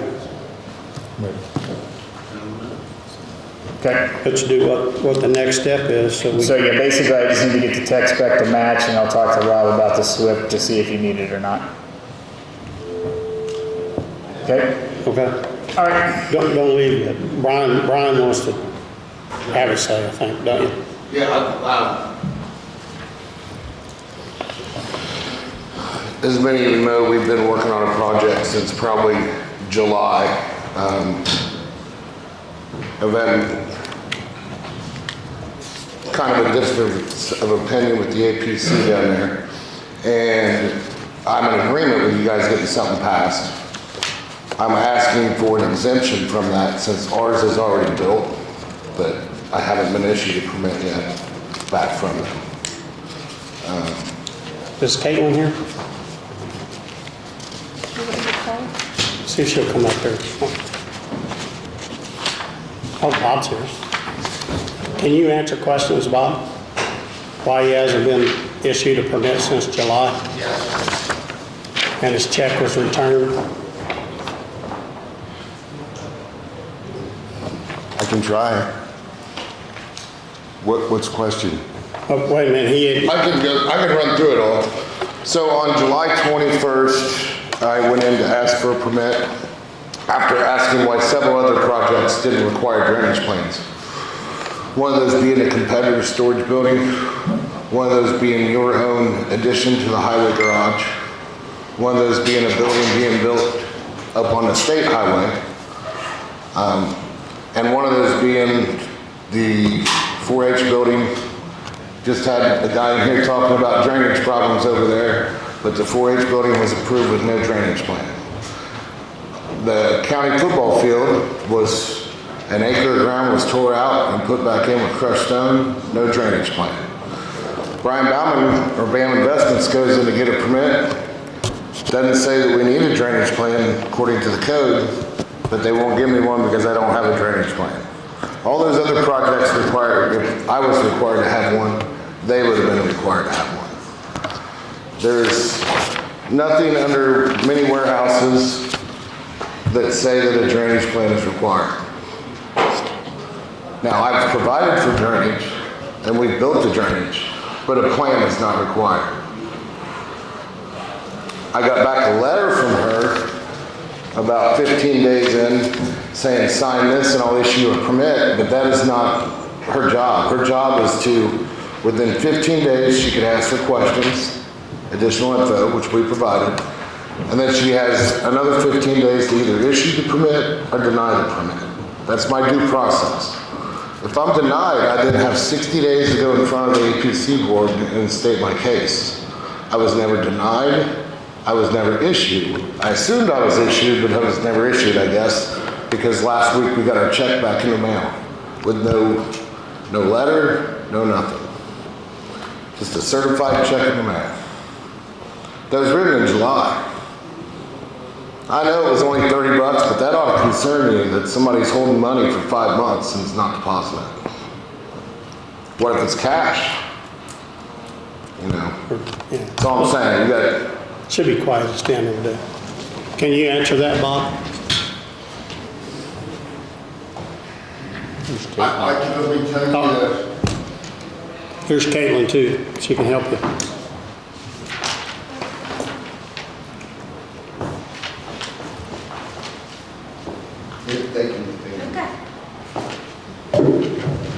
Brian has questions on a project he's doing. He's want answers.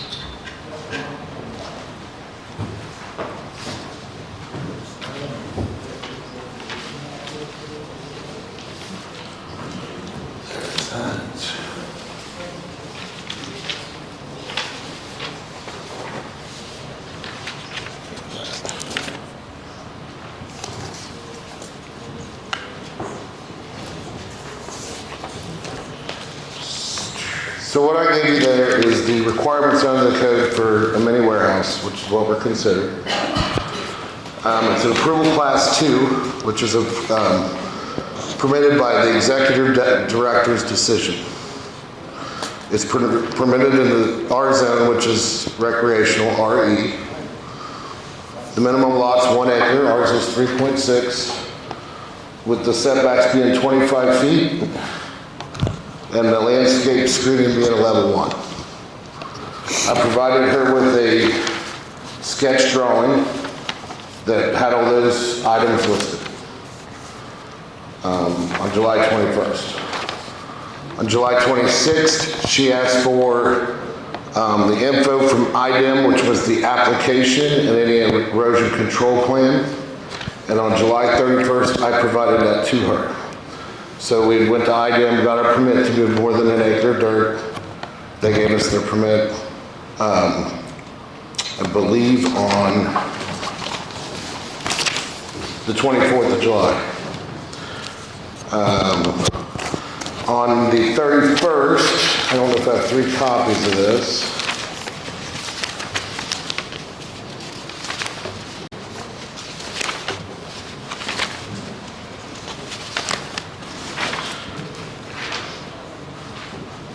You have to share that. I don't have 3 copies. I was sent that letter that says, hey, I see you started moving dirt, which I had my permits to do the state, but I needed to sign that letter saying I needed to do a drainage plan before she would issue us our permit. Nowhere in the code does it say I need that. Nowhere in the code does it give her permission to send that letter to me. The code simply says she can approve it or deny it. If she denies my permit, she has to do it with cause, and then I have due process under the code to go before the APC. It doesn't say she can hold my check. The check is non-refundable. Once I pay it to you, it's paid to the county whether I get approval or not.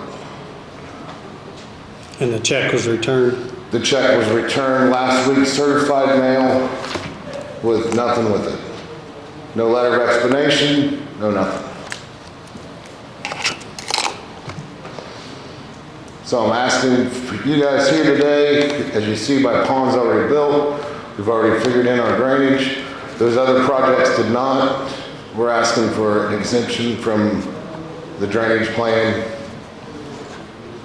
going forward so I don't have this problem in the future when we try to pull our permits.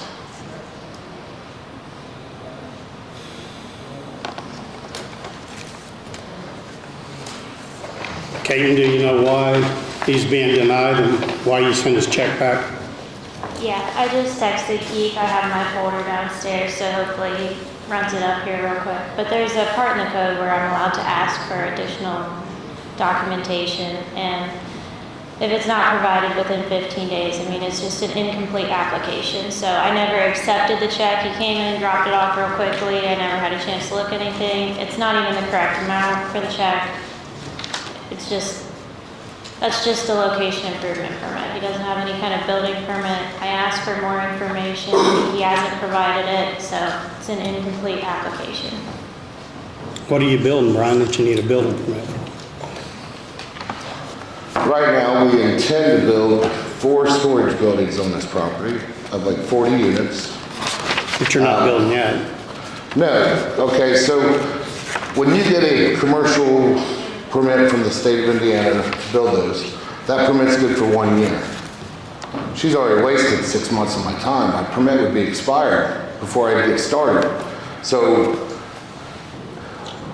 your building department and your APC say that building permits are separate from the area planning permits. So I asked for an improvement location permit, which they say you need an improvement, you need a permit to move dirt, right?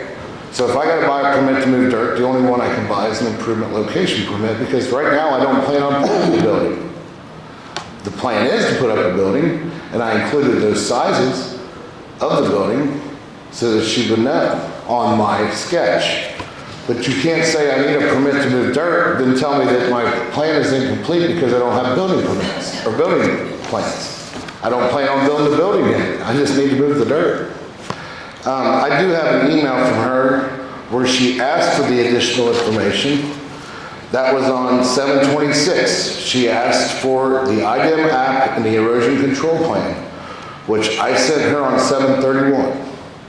At no time did she tell me she wasn't cashing my check. At no time did she tell me that it was incomplete. On 7/31, as you see from the letter, she must have thought it was complete if she was going to issue me a permit if I would provide a stormwater prevention plan in the future.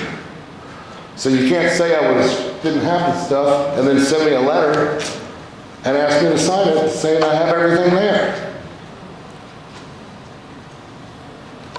I mean, those two don't jive.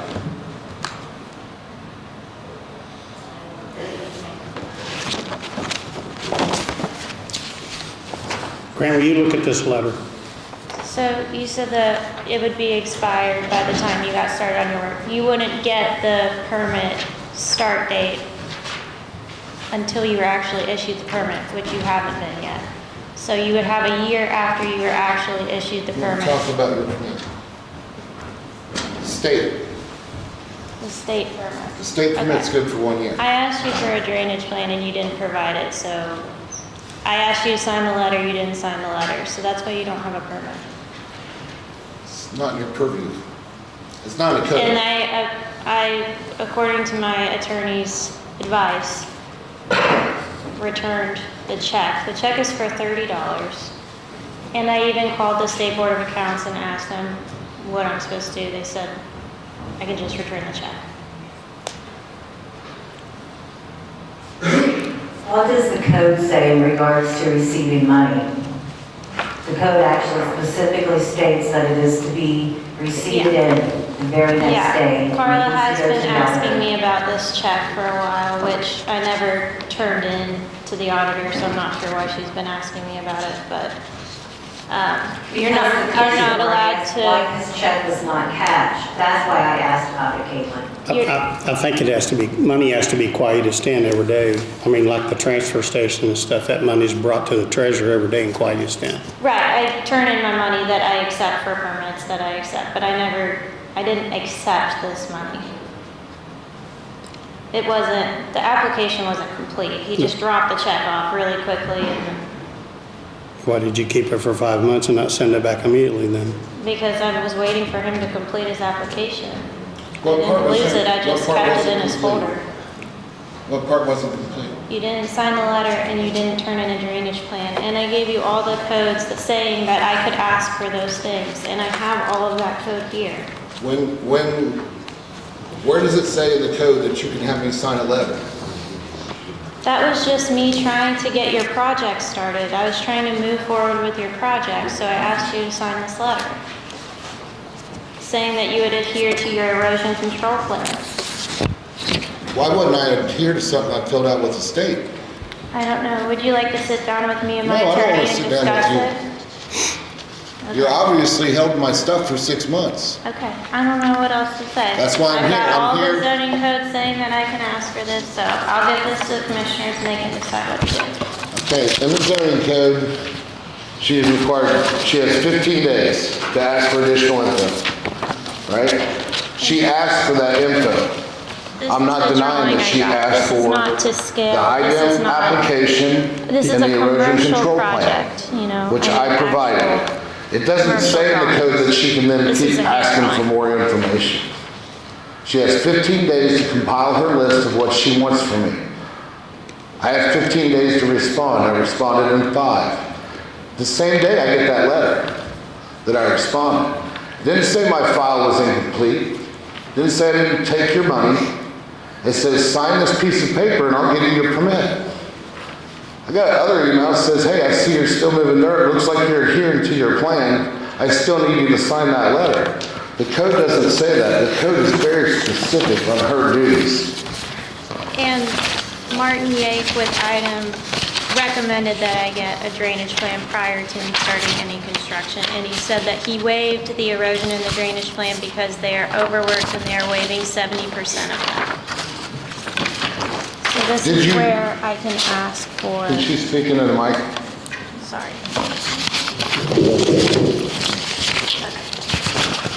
What about the letter, Grant?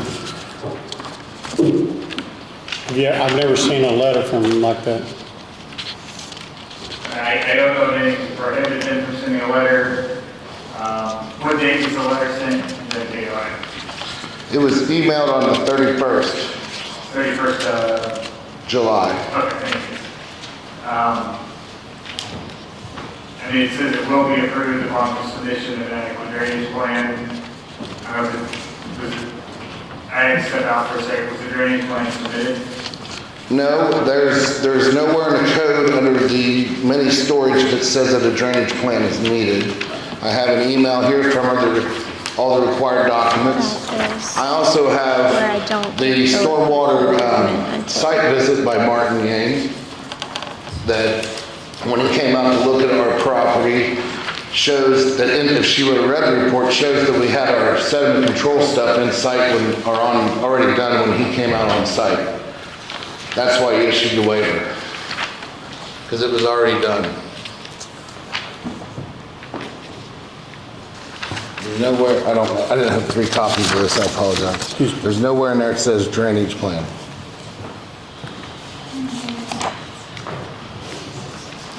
She specifically told me that the White's project, which is storage buildings, didn't require a drainage plan because it only required a site plan under the code. Our buildings only require a site plan also. So if we're required to do it, then White's would have been required to do There's it. this And they 15 weren't. days where you can ask for more information. 15 days. The state of Indiana would have been required to do it, And but they weren't. I was not here for the white storage, so I don't know why it keeps being brought up. It was under construction during your time. You have the ability to pull permits if they don't follow what they're supposed to do. The state of Indiana building up there, when they added their accessory building, they never had to say whether or not their drainage plan was big enough to hold that building.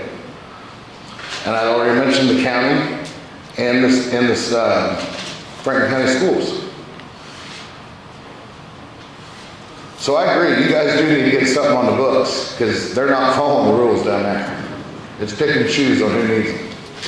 Like I said, I provided her with a drawing with drainage on it. That's more than all those other projects did. You got a state permit. And I got a state permit to move the dirt. So what I'm asking from you guys is a waiver for the drainage plan for the current project that we're getting ready to do, because it's already done. It's already built. The picture that you presented is project. This is the drainage plan. And that's See two my little acres. trucks parked down there, you know.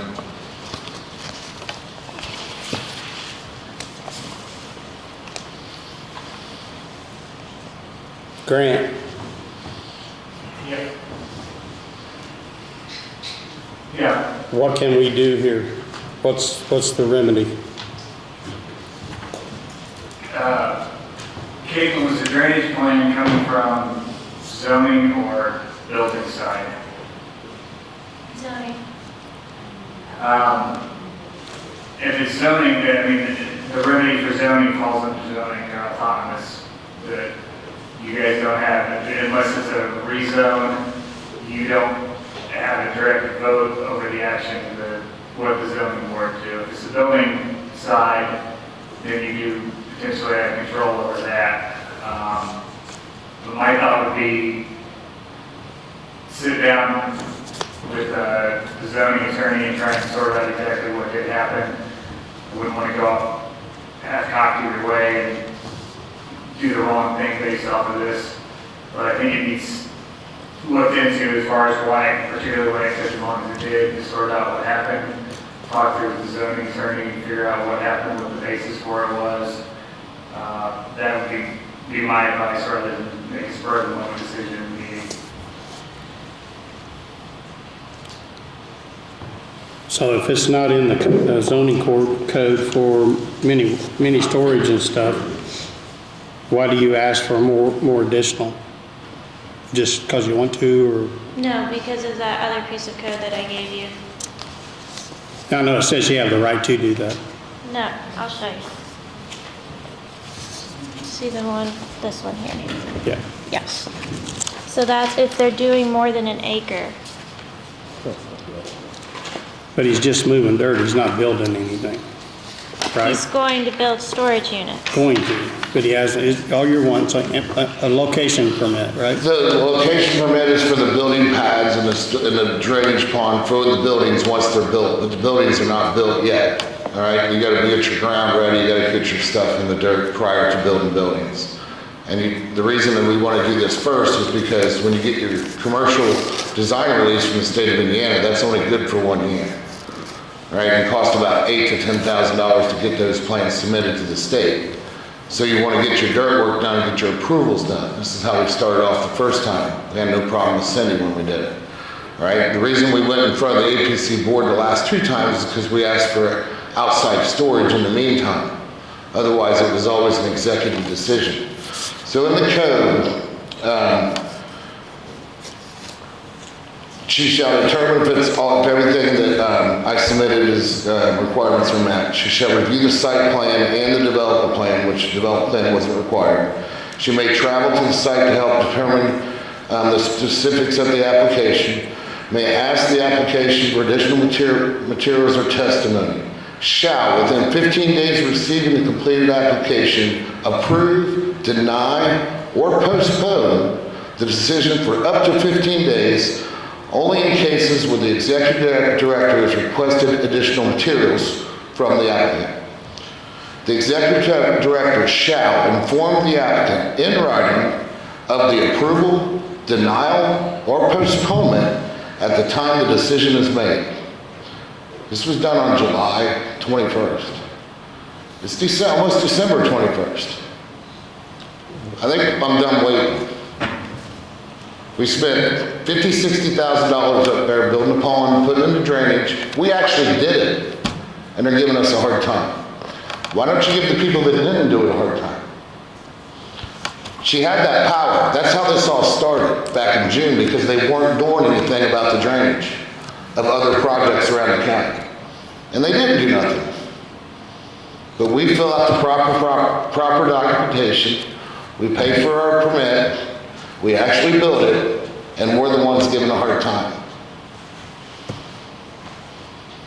So what I'm asking is the commissioners, as the commissioners or as the drainage board, to give me a waiver on the drainage thing, which I think is in your purview for this project. It's already built. You can drive by and see it. Backing up to approve, deny, or postpone, wouldn't her request of a signed letter to you be acknowledgement that she's postponing your application? She's neither approving or denying, but she's postponing that until she gets a signature. She would have had to put that specifically in writing, because then if the executive director determines that she shall issue me the permit, if she doesn't, she gives me notice. All right, I may request within 60 days of that decision to have that application submitted to a Class 3 conditional use. In such case, no new application is needed. The executive director shall refer the applicant to the commission, to the APC board, for a public hearing with all the provisions that are provided under that public hearing. I've been denied due process because I was never officially denied, I was never officially approved, I was never officially postponed. More information for the application was requested of you. You requested me to sign a contract between me and the county. That is not information. She did not request a drainage plan from me. Yes, I did. She requested me to sign that document saying I would do it prior to the building of the buildings. 2 different things. If she would have sent me an email and said I need a drainage plan, she would have been a request for documentation. I'm sure there's an email requesting a drainage plan as well, but there's also a There letter isn't. with it. There's no letter. That letter is in an email requesting a drainage plan. That letter is all you sent me. By email, nothing by mail other than a certified check for the. Exactly what was expected of you, what I asked of you. The only reason it's been postponed for so long is because you have not provided the documents that I have requested. Did you hear I? It's what the code requests. It's what's required in the code. Yes. Okay, there is nothing in the code that says many stories needs a drainage plan. I have an email that's here from her But when you telling me have why. 1 acre of property, you require. No, I don't. No, I don't. Show me that where it says that in the I code. just gave it to you. And I provided you with, is there a drainage plan on that paper? That's a hand-drawn drawing. This is a commercial project. We don't do hand drawings for commercial projects. We do You these don't? to scale. Can you please go give me the Dave White scale? I wasn't. I don't care if you were here or not. That was our Not every competition. project is the same. I have an email here. For you to think it is. These are the 4 projects I asked about. Those are the reasons why. All 4 commercial projects, and they should have probably required a drainage plan just because they're a commercial project. If she would have told me that, then it would have been an agreement that it's a commercial project, Brian, need a drainage plan. But she sent me that email when I was complaining about other sites not needing them. Instead of saying, hey, we messed up, we didn't require them to do it, we should have, they tried to make excuses. So that's why I said, I'm gonna come in and ask for my permit without it because, of course, the code doesn't say I need it. And if White Shirley don't need one, I don't need one. They're in the same business. But as I said, we built one. I'm just asking for a variance from actually paying someone to come up with a plan. And if you have a problem with how the director of the APC board is handling things, what you're supposed to do is go to the Board of Zoning Appeals to plead your case to them. They're the ones who can override decisions for the APC. So you're more than welcome to do that. It's the 2nd week of January. I believe the code gives the drainage board and the commissioners the ability to give a waiver. I don't think it does. I think that's what Grant just said. They're autonomous. I don't think he said we can't. He just said, don't make a spur of the moment decision. I think you guys are on the same page and button heads over it. You both want to, to make sure that things are black and white moving forward. Brian, you want to make sure you're on an even playing field with everybody. That's what she's trying to do. Yeah. That's what she's trying to do within the office right now. And, This, I understand. see, we're going back in time. This stuff was happening in June when I called. There was a construction permit on the competitor's building with no drainage plan required. The state building was going up in the air. You guys were adding on to your building, and the schools were putting in an acre of crushed gravel. A drainage plan. Okay? So, you had all 4 of those projects going and nothing was done on any of them. The code gives her the power to stop the project. I think they stopped one right now. Somebody building a house on 2 parcels even though they were issued a permit. So, there's mistakes that happen. I can handle that, but own your mistakes. All right? I can't be waiting 5 months. Okay? I waited 5 months and I get my check back in the mail. But it's not like we weren't contacted in those 5 months. How many times did you call me in those 5 months? I didn't call you. How many times did you send me something in the mail? How many times? Everything was by email, and if that letter it states it all right there. I'll approve your project if you sign this. So, I mean, the lies. She stood here and said, I didn't have everything, right? She lied. She said that everything except she wants a drainage plan. That's an addition to. She lied right in front of me. Said the reason that she sent my money back was incomplete. Does that letter say my application is incomplete? Well, she was going to issue a permit if you signed it, so it must not be incomplete. I mean, Exactly. I don't know. I don't know.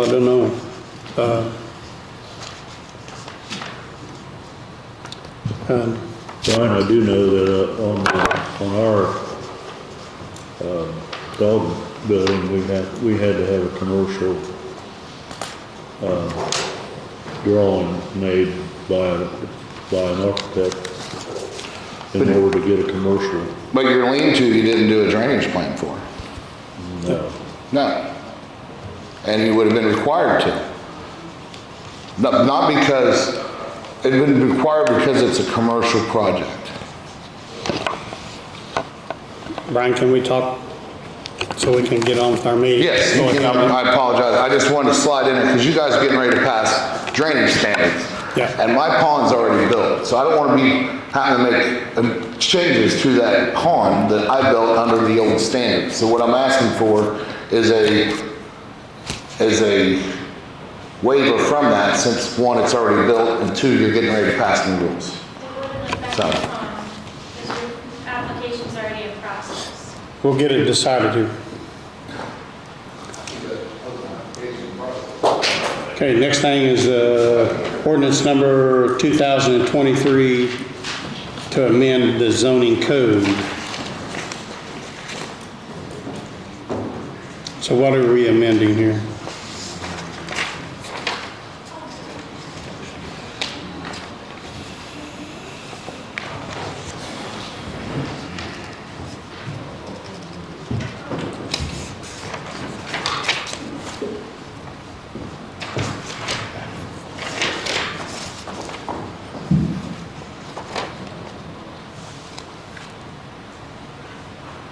Is this something to do with the map?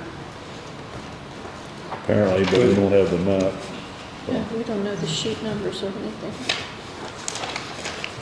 Then we'll wait. Yeah, I don't know what that is.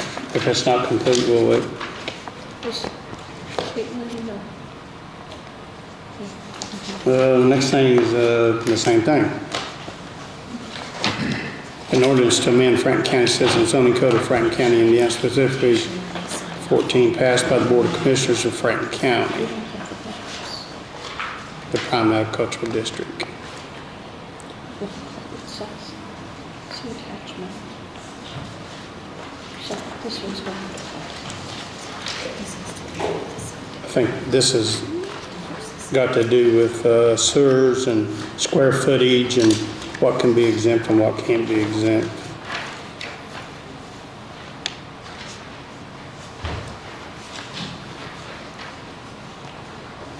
So, and this is what was signed previously.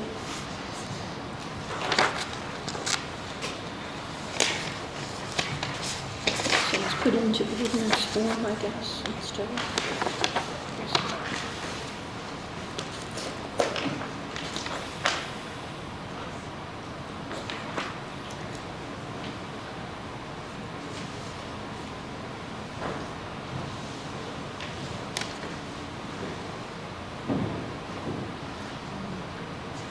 Is this the one septic field, not two? Didn't you guys already do this like a couple months ago? It seems like you passed something that talked about the number of septic fields. We did. I think it was passed, but I think it's maybe the written memorialization of it, basically. I think you already approved it, and this is just the paperwork.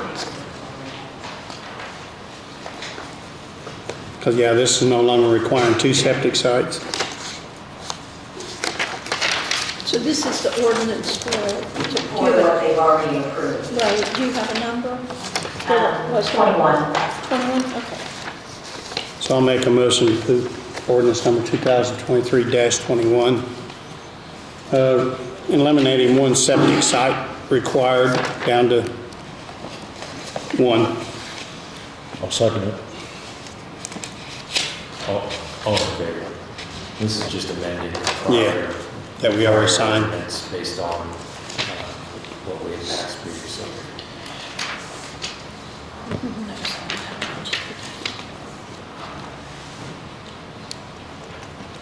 John,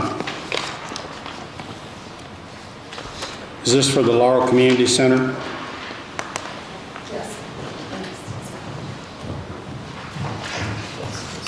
It is, yes. I'm Jody Kummer with the Southeastern Indiana Regional Planning Commission, and Victoria is actually, she's my coworker. She's on the agenda, but she is out of town. Why I'm here today is that this is in regards to the HELP grant that the county and city were awarded for a couple projects. One being the Laurel Community Center, doing the renovations to the center to bring some social services into that facility. We realize that the way, I guess, the funds are going to have to pay for engineering fees. We're going to put that locally so that it's not procured. And in order to do so, that I think there was a resolution before about this, but to meet OCRA's grant requirements, they would like another resolution showing that $94,565.37 comes locally out of ARPA funds, and then you just really have another resolution stating that for the grant submission purposes. So I have a resolution and a letter that Victoria put together. It was already sent out like last week, I believe. But I'm kind of thinking there was a change at the end. Is that correct, John? A small change, yeah. So I did bring another physical copy. I don't know if you guys have that in front of you or not, but. This isn't the total amount though, correct, John? Hang on a second, Tom. I mean, talking to this. Yeah, sure. So, your question again, Tom, was? This 99,000 and change, that's not the total project that No. we had been, oh, okay. Yeah, the total project is the 666,000, and Yeah. to keep from taking money away from the center, the work we're going to do, basically we're required to pay the engineering fees out of ARPA money that's already in the project. So we have $1 million set aside for all those projects. So it'll come out of that $1 million. It's not going to come out of the extra money that we have already. So, Okay, all right. Yeah, and that's just when you do put local match into a project, you have to have a resolution. And even though the help as a whole was awarded, you have to apply for each individual project. So when you go in for the park, that would be a different project application. Okay, you have that ordinance or resolution? Can sorry. I look at, I want to make sure. This is the revised one? Do you mind if I? Sure. Just make sure. That was from December 13th.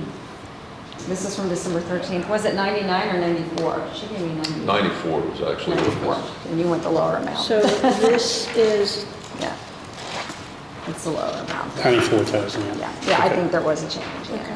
And then there is just a letter stating basically the same thing. It's like you are committing, but go ahead and read through them if you want. So what's the resolution number then? 44. 44. That just needs me to sign if you guys, so be it. Yeah. Yeah, I move that we let Tom sign the resolution for the, authorizing him to use our ARPA funds for this submittal to the CDBG CV Hoosier Enduring Legacy Program application. Is that all I need? Or? Yeah, that's good. I'll second. Jerry's motion. okay, I think we have to take it back to, It's got to get attested. Yeah. And so, and then Victoria plans to submit that application next week. I think she wanted to get it in by the end of the year. So that way we have, because I know Laurel has a change in board members and stuff. So we thought we've asked them for a lot of information already, and to keep consistent names, she wants to go ahead and get that in. So. All right, thanks, Judy. Thank you. Thank you. Yes.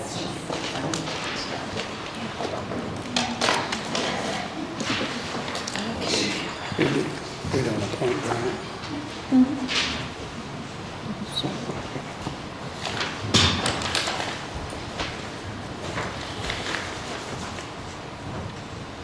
keep that with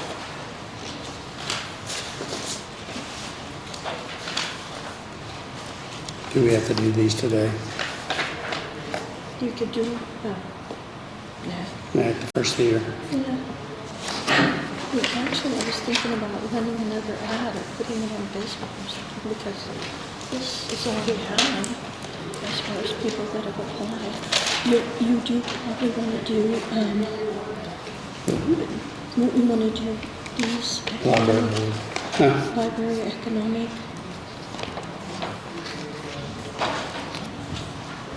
Because,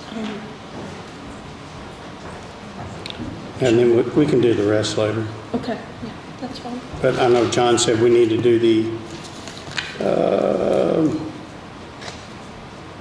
library board today.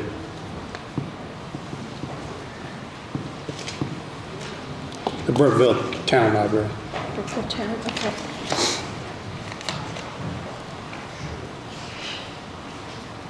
So I know we did get a letter from the library board, and I'd like to nominate Vincent Kreger for that position. He's an attorney here in town. I'll second the motion. Do we have just the one appointment? Yeah, that's the only one we got on it.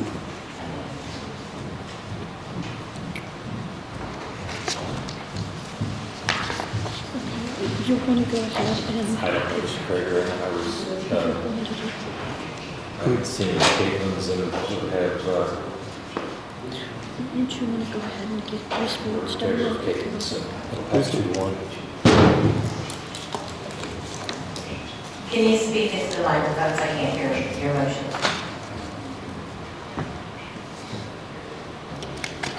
Right now, I made a motion to nominate Vince Kreger for the Brookville Town Library, and John had a... Jerry seconded. Oh, Jerry seconded. I just opposed, I was leaning towards Caitlin. Okay. Motion carries 2-1. And a couple other things that we need to do, I guess, is, John, Veterans Officer, no, today. Yeah, don't need to. Everybody's already got it. Oh, it's Jerry, I'm sorry. Yeah. No, today. I mean, when we do the rest of the appointments, or I don't know nothing about it yet. Yeah, she was informed that that a committee, pretty much unanimously selected Shirley May for the Veteran Services Coordinator. We can't hear you. I'm sorry, the Veteran Services Coordinator was formerly run by Sam Wyatt, and Shirley May interviewed with 2 other applicants, and 3 other, and she was pretty much unanimous choice, so she was hired on she was notified yesterday, and she will be coming on board probably the second week of January.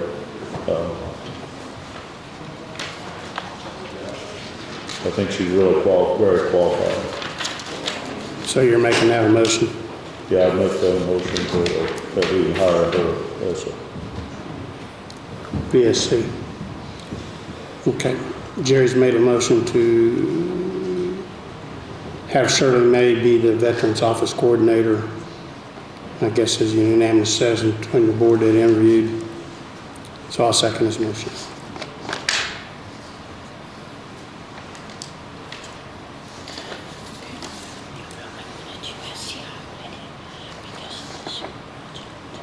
Okay. All in favor, sorry. Oh, sorry. Okay, some of the others we can do. Is that all in favor? Yes. Yeah. The Regional Economic Development Commission, I guess with the stuff that's going on, they need our nominee in place. I'll make a motion that Bill Sherman retain the Regional Economic Development Commission. Seconded. All in favor? And the Economic Development, John Palmer and Greg Orschel. I'll second it. All in favor. The Economic Redevelopment Commission, which is, I'm suggesting John Palmer, Greg Orschel, and Tim George, who are presently on the board.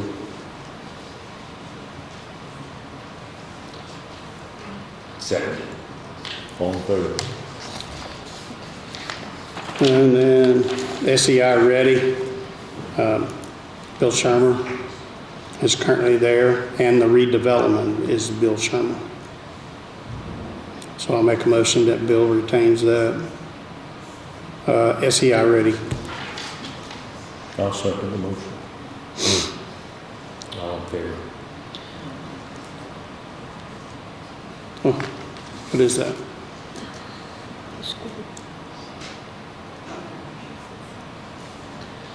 The school's choice, you have to agree. We do. Yep. I think so. They recommend and you agree? I don't know. Local Economic Development Commission, which Greg Gorshall, which he's already on there. I'll second that. All in favor? I think at our first meeting in January, we finished the appointments. He's going to put it on Facebook and try to advertise again to get more people interested in maybe applying for some of this stuff.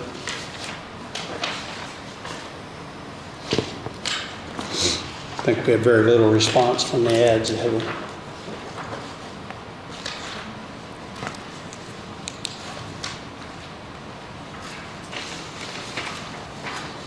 Is there a invoice approval for ARPA? You got it.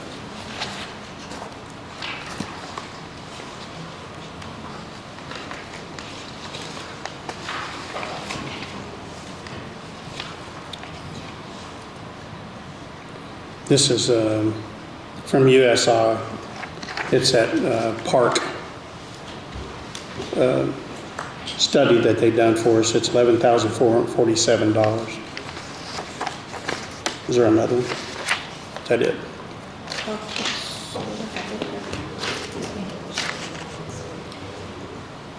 So I'll make a motion to approve USI out of ARPA funds. Excuse me. I'll second it. All in favor? John has Do we have spots. John, we wanted to talk about software that we got done. No. Where is it? John. Okay. The schools recommend, is that for redevelopment? Redevelopment, is that, are there 4 members then? Must be. Appointing, and Sarah's a non-voting member? Yeah, Carried from the over school. and everything. Yeah. So there's John. So I agree that Sarah Duffy be the school's appointment to redevelopment. We'll agree with them, yeah. Okay, John? What were you asking? I was outside. I gotta think again, wait a minute. The health department, I'm sorry. Oh, the health department? Yeah, we actually got some names from various sources of people that would basically said they would like to be appointed to the health board. I'm in communication right now with a woman named Michelle Martin. She's actually with the Indiana Department of Health, and she's helping us draw together our guidelines to make sure that people that want to be on the board are qualified first. Second of all, do they understand the role? And she's in the process of getting that together with reports right now. And so we'll take all the names, make sure they qualify as far as the categories they're supposed to be in, and then basically interview them and make it help them understand what the board role is really in these circumstances. So it'll be another couple of weeks before we do anything. Okay.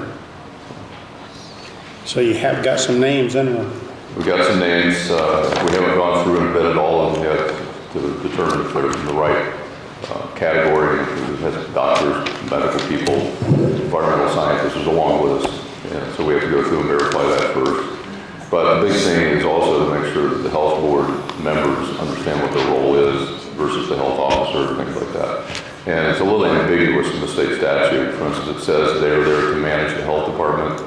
Well, there's certain things that they don't manage, that the health officer does manage, and things that you have to pass on as well. So I'm trying to get that in a nice, concise form so that we all understand what's going on and that everybody understands what the role and responsibilities will be. Does that make sense?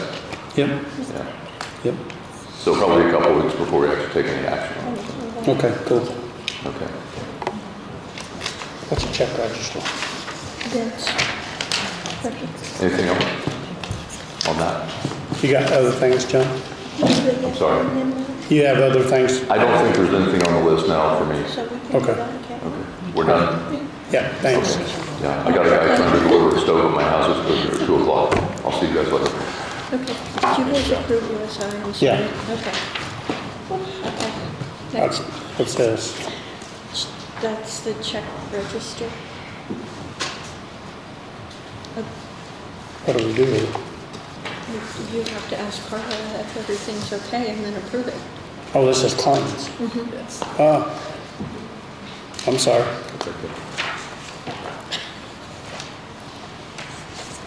We have regular claims of $832,323. Utilities and extras, $1,253,209.71.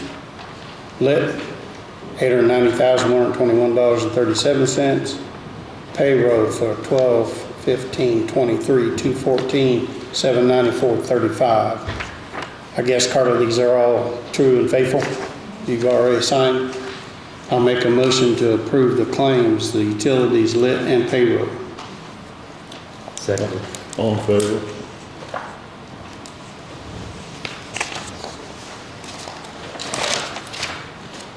I gotta get Justin here. I know he's chomping at the bit. You ready, Justin, on these bids?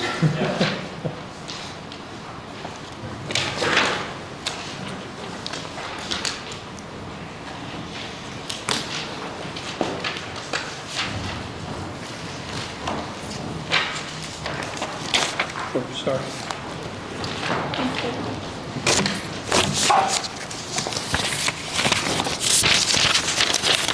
We'll start with the community crossings for Duck Creek and Old State Road 1. We went over them, they all meet the requirements, all documents are in order. Dave O'Mara is low bid, $1,081,832. Paul Rowe is second, $1,283,282. And Olco was $2,302,272.52.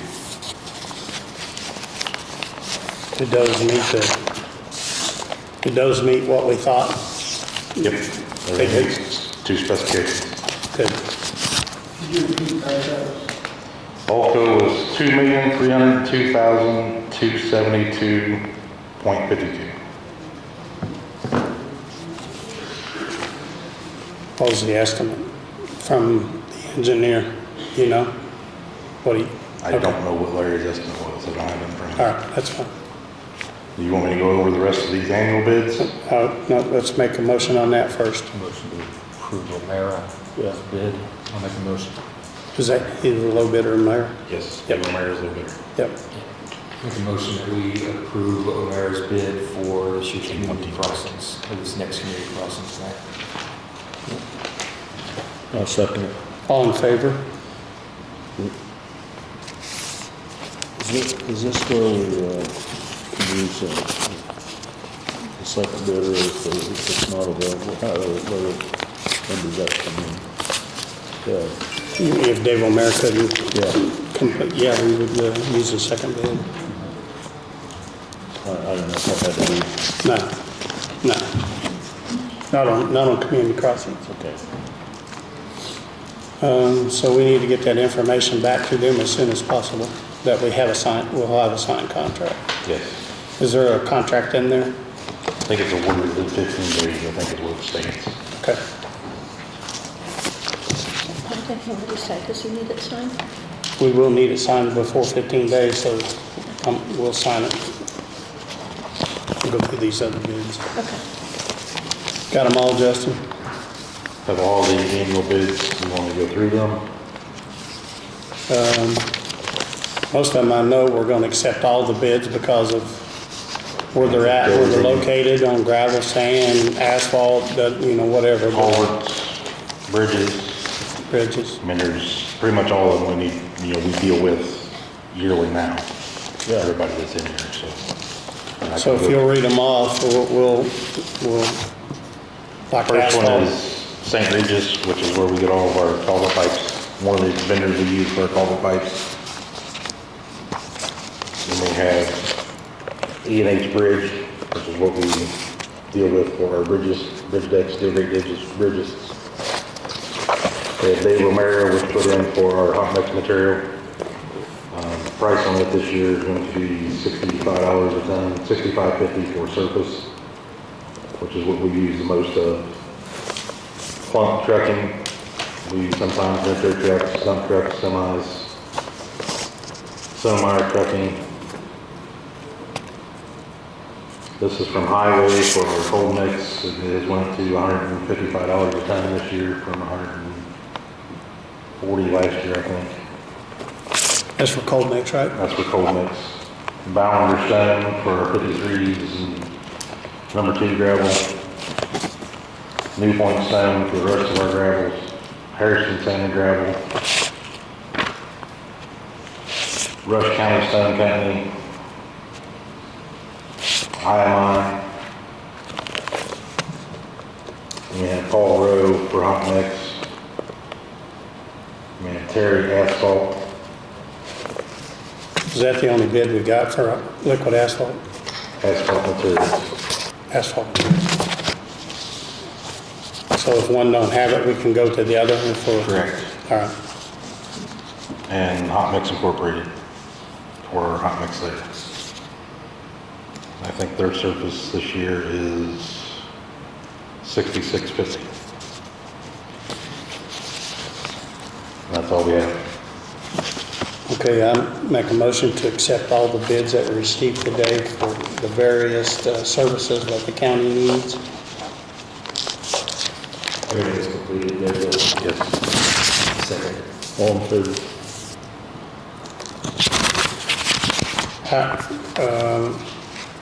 Derek, I have a real quick question. Are we continuing that agreement that we have for emergencies? Yes, we have the on-call agreement, is that what you're talking about? Yep. Yep, that's still in effect, everything's good. You know about that, Justin? Yeah, we kind of talked about it a little bit. I do have one other thing here that was brought up last meeting that we need to verify for Bessler Road, the bid that we received from Olco. Larry brought it up last meeting. He solicited them for a bid. It's $31,268 to install that box on Bessler Road is the one quote. The other quote is $37,000 to install that box if they have to dig footers for it. The first quote is with the assumption that they can set this box on solid rock.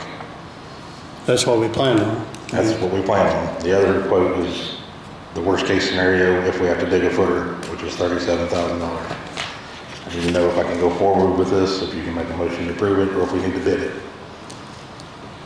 I have a question. Why can't we get a big record out there to pick those things up and set them in place at probably cheaper price? That's a possibility. We could do that, but I don't know if we have enough room for a record to pick them boxes and set them in that specific location. It's very narrow right there. And I don't think a rotator can pick them up from in front and swing them around. Okay. Answer my question. Can you get a big excavator? The boxes weigh 12.5 tons, sorry, 25,000 pounds piece. Yeah, our excavator will, we've got a 200 size excavator and 6 ton, I think is its limit. I didn't know how cost effective it would be to rent a big one from somewhere. You have money, John, for that? You have money for that? We've already identified a source for those funds. And yes. Basically what we would need is just an exception to our process in order to accept this quote and get this taken care of this year. No, we already didn't get the 3 quotes that are requested for projects less than $50,000.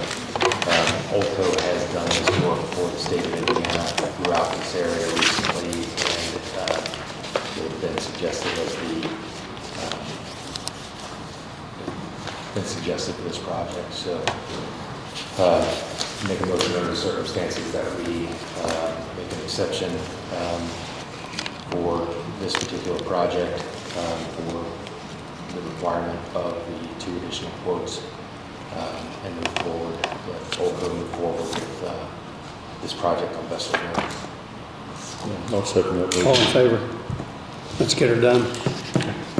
Thanks, Justin. Appreciate it. Do you need these back? Yes. Can we review the bids as bidders? I would think so. I would think so. It's public knowledge. Thank you.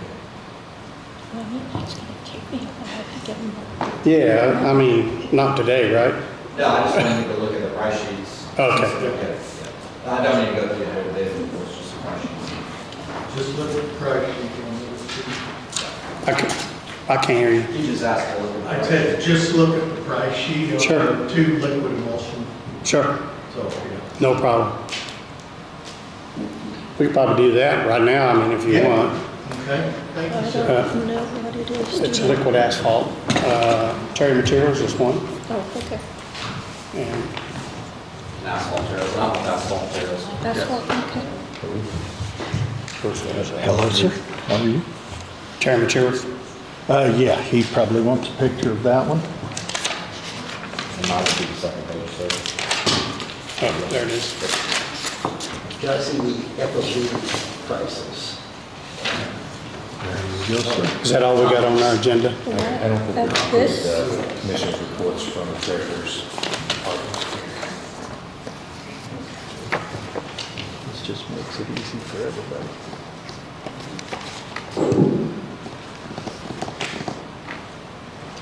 Got it? Okay, you good? Yep, there's that one. Make sure I get them back. There's that All one. right, thank you. All right, thank you. I do appreciate it. Y'all have a great holiday.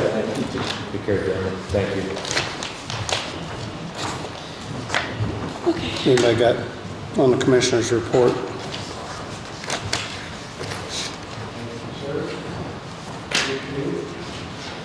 Is that part of the claims? I thought it was. Yeah, I think it's just. It's claims. It is. I thought it was, but here it is, separate line item on here. Yeah, but it's not really. It confused me too. We like to keep you on your toes. Brian Lynn, he left. I don't know. Who's going? Did Brian know? How are we going to get that resolved? I didn't think that we could. It's up to. I thought from Grant that zoning had to would have to go through the zoning board in order to get an exception there, and then if the drainage board would have the authority to do anything, we would have to advertise the drainage board meeting. Yeah, we're going forward. Don't we have to advertise that prior? Well, we can go into a drainage board, just subject to change, but at a first meeting, we need to find out what's going on, just where we can have it in our mind what we need to do or what we can do. I mean, my question is on that, well, he's already got it built up to what specs? I didn't know. All he did was move dirt. Yeah, but the picture shows it complete. Yeah, the pond's built and everything, the drainage pond. So what are you saying from